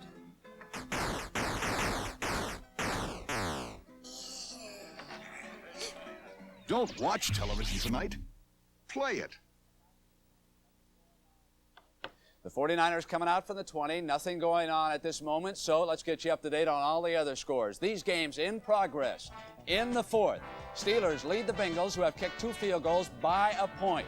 And, of course, the drama in San Francisco this afternoon. Freddie O'Connor trying to win with the beleaguered 49ers. Meanwhile, the contest that you watched in Mile High Stadium, Denver wins, and suddenly the Packer-Viking game next Sunday looms awfully important to both teams. Oakland still in progress, having no trouble now. The Lions, even though they are improved, are not in the same class with the Raiders. The next game, this drama unfolded. Tony Reed fumbled for Kansas City, going across the goal line as time ran out, so Seattle wins it by 3 points. Cleveland today, 3 touchdown passes from Brian Sipe to Calvin Hill of 53, 37, and 23 yards. The Browns' record now 6-6. The Dallas Cowboys erupt. They beat New Orleans 27-7. Robert Newhouse suffers a hairline fracture. He's okay, though. It's not serious. Chicago wins for the first time in 9 games, but Walter Payton is held to 34 yards and 20 carries. Avellini replaces the injured Phipps. Now, San Diego and Minnesota. Not a chance in the world that a team coming out of Southern California can do anything in Bloomington, Minnesota, when the weather looks like this. The Chargers and the staff reaching for the gloves. Here now is Fran Tarkenton to the former Charger. Young, and they go up on the board with 7 points. No trouble at all. Meanwhile, look at the woes hitting the Chargers. Can't hold on to the frozen football, but it rolls out of the end zone. It's a touchback now, and it came out. And back, Couts can't even stand up late in the game. That right there is the winning touchdown pass to Roy Jefferson. All right, 19-17. Patriots down the Jets. Leahy misses a field goal from the 35 with time running out in that football game. Buffalo and Tampa Bay, as the Greek says, Buffalo cannot win on natural grass. 31-10, the Buccaneers roll in that contest. St. Louis upsets Washington. The Redskins and the Dallas Cowboys now tied for first in the NFC East, and we'll be back with that game on Thanksgiving Day. Philadelphia over the Giants, 19-17. You won't believe how that game ended this afternoon in the Meadowlands. They were down to their last play. Everyone in the huddle now says all they told the quarterback, Joe Pisarcik, was to fall on the football. But Joe Pisarcik did not fall on the football, and we'll be back with that as the NFL Today continues on CBS in just a moment.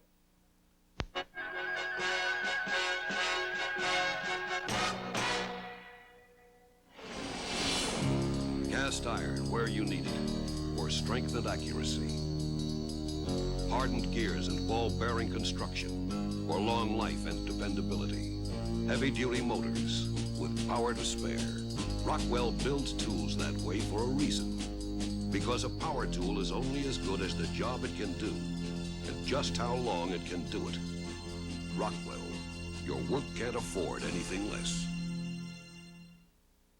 Last night, this guy sent a package by Federal Express. And if it doesn't get there overnight, he's in big trouble. This guy's waiting for the package 2,000 miles away. And if it doesn't get here this morning, he's in bigger trouble. Obviously, these guys have never used Federal Express before. But it's just like everything else. How can you have confidence in something until you try it and find out if it works? You got it? I got it. Got it? I got it. Got it? Got it. Federal Express, when it absolutely positively has to be there overnight. Still nothing going on. 1:38 in San Francisco, tied at 28 between the Rams and the 49ers. Now the play you won't believe. In the huddle, they told him to fall on the ball, but he didn't. He went to hand it off. The Eagles scoop up the fumble and dash in. Jane, would you believe this play? Right here, you can see that he should have fell on it. He didn't seem to be able to get a hold of the snap. And 46 does run into the end zone, and that was the winning touchdown. So the Eagles stay alive in their drive for the playoffs. Look at Coach Dick Vermeil on the sidelines, how happy he is. We have just heard that owner Robert Irsay of the Baltimore Colts has fired every assistant on the staff and has said that head coach Teddy Marchibroda can stay on. Honest, that's what the wires are saying right now. Greek, what about Washington and Dallas on Thanksgiving? The Cowboys are riding now. It's Dallas by 10. Dallas big, the Greek says, and we hope you'll join us on Thanksgiving afternoon. We've run out of time. The 49ers have punted, and the Rams are coming back. They're still tied at 28, and of course, your CBS affiliate will keep you up to date later tonight on the news. So for Jane Kennedy, Irv Cross, and Jimmy the Greek, I'm Brent Musburger, and we hope that you've enjoyed the NFL Today on CBS. The NFL Today is a presentation of CBS Sports.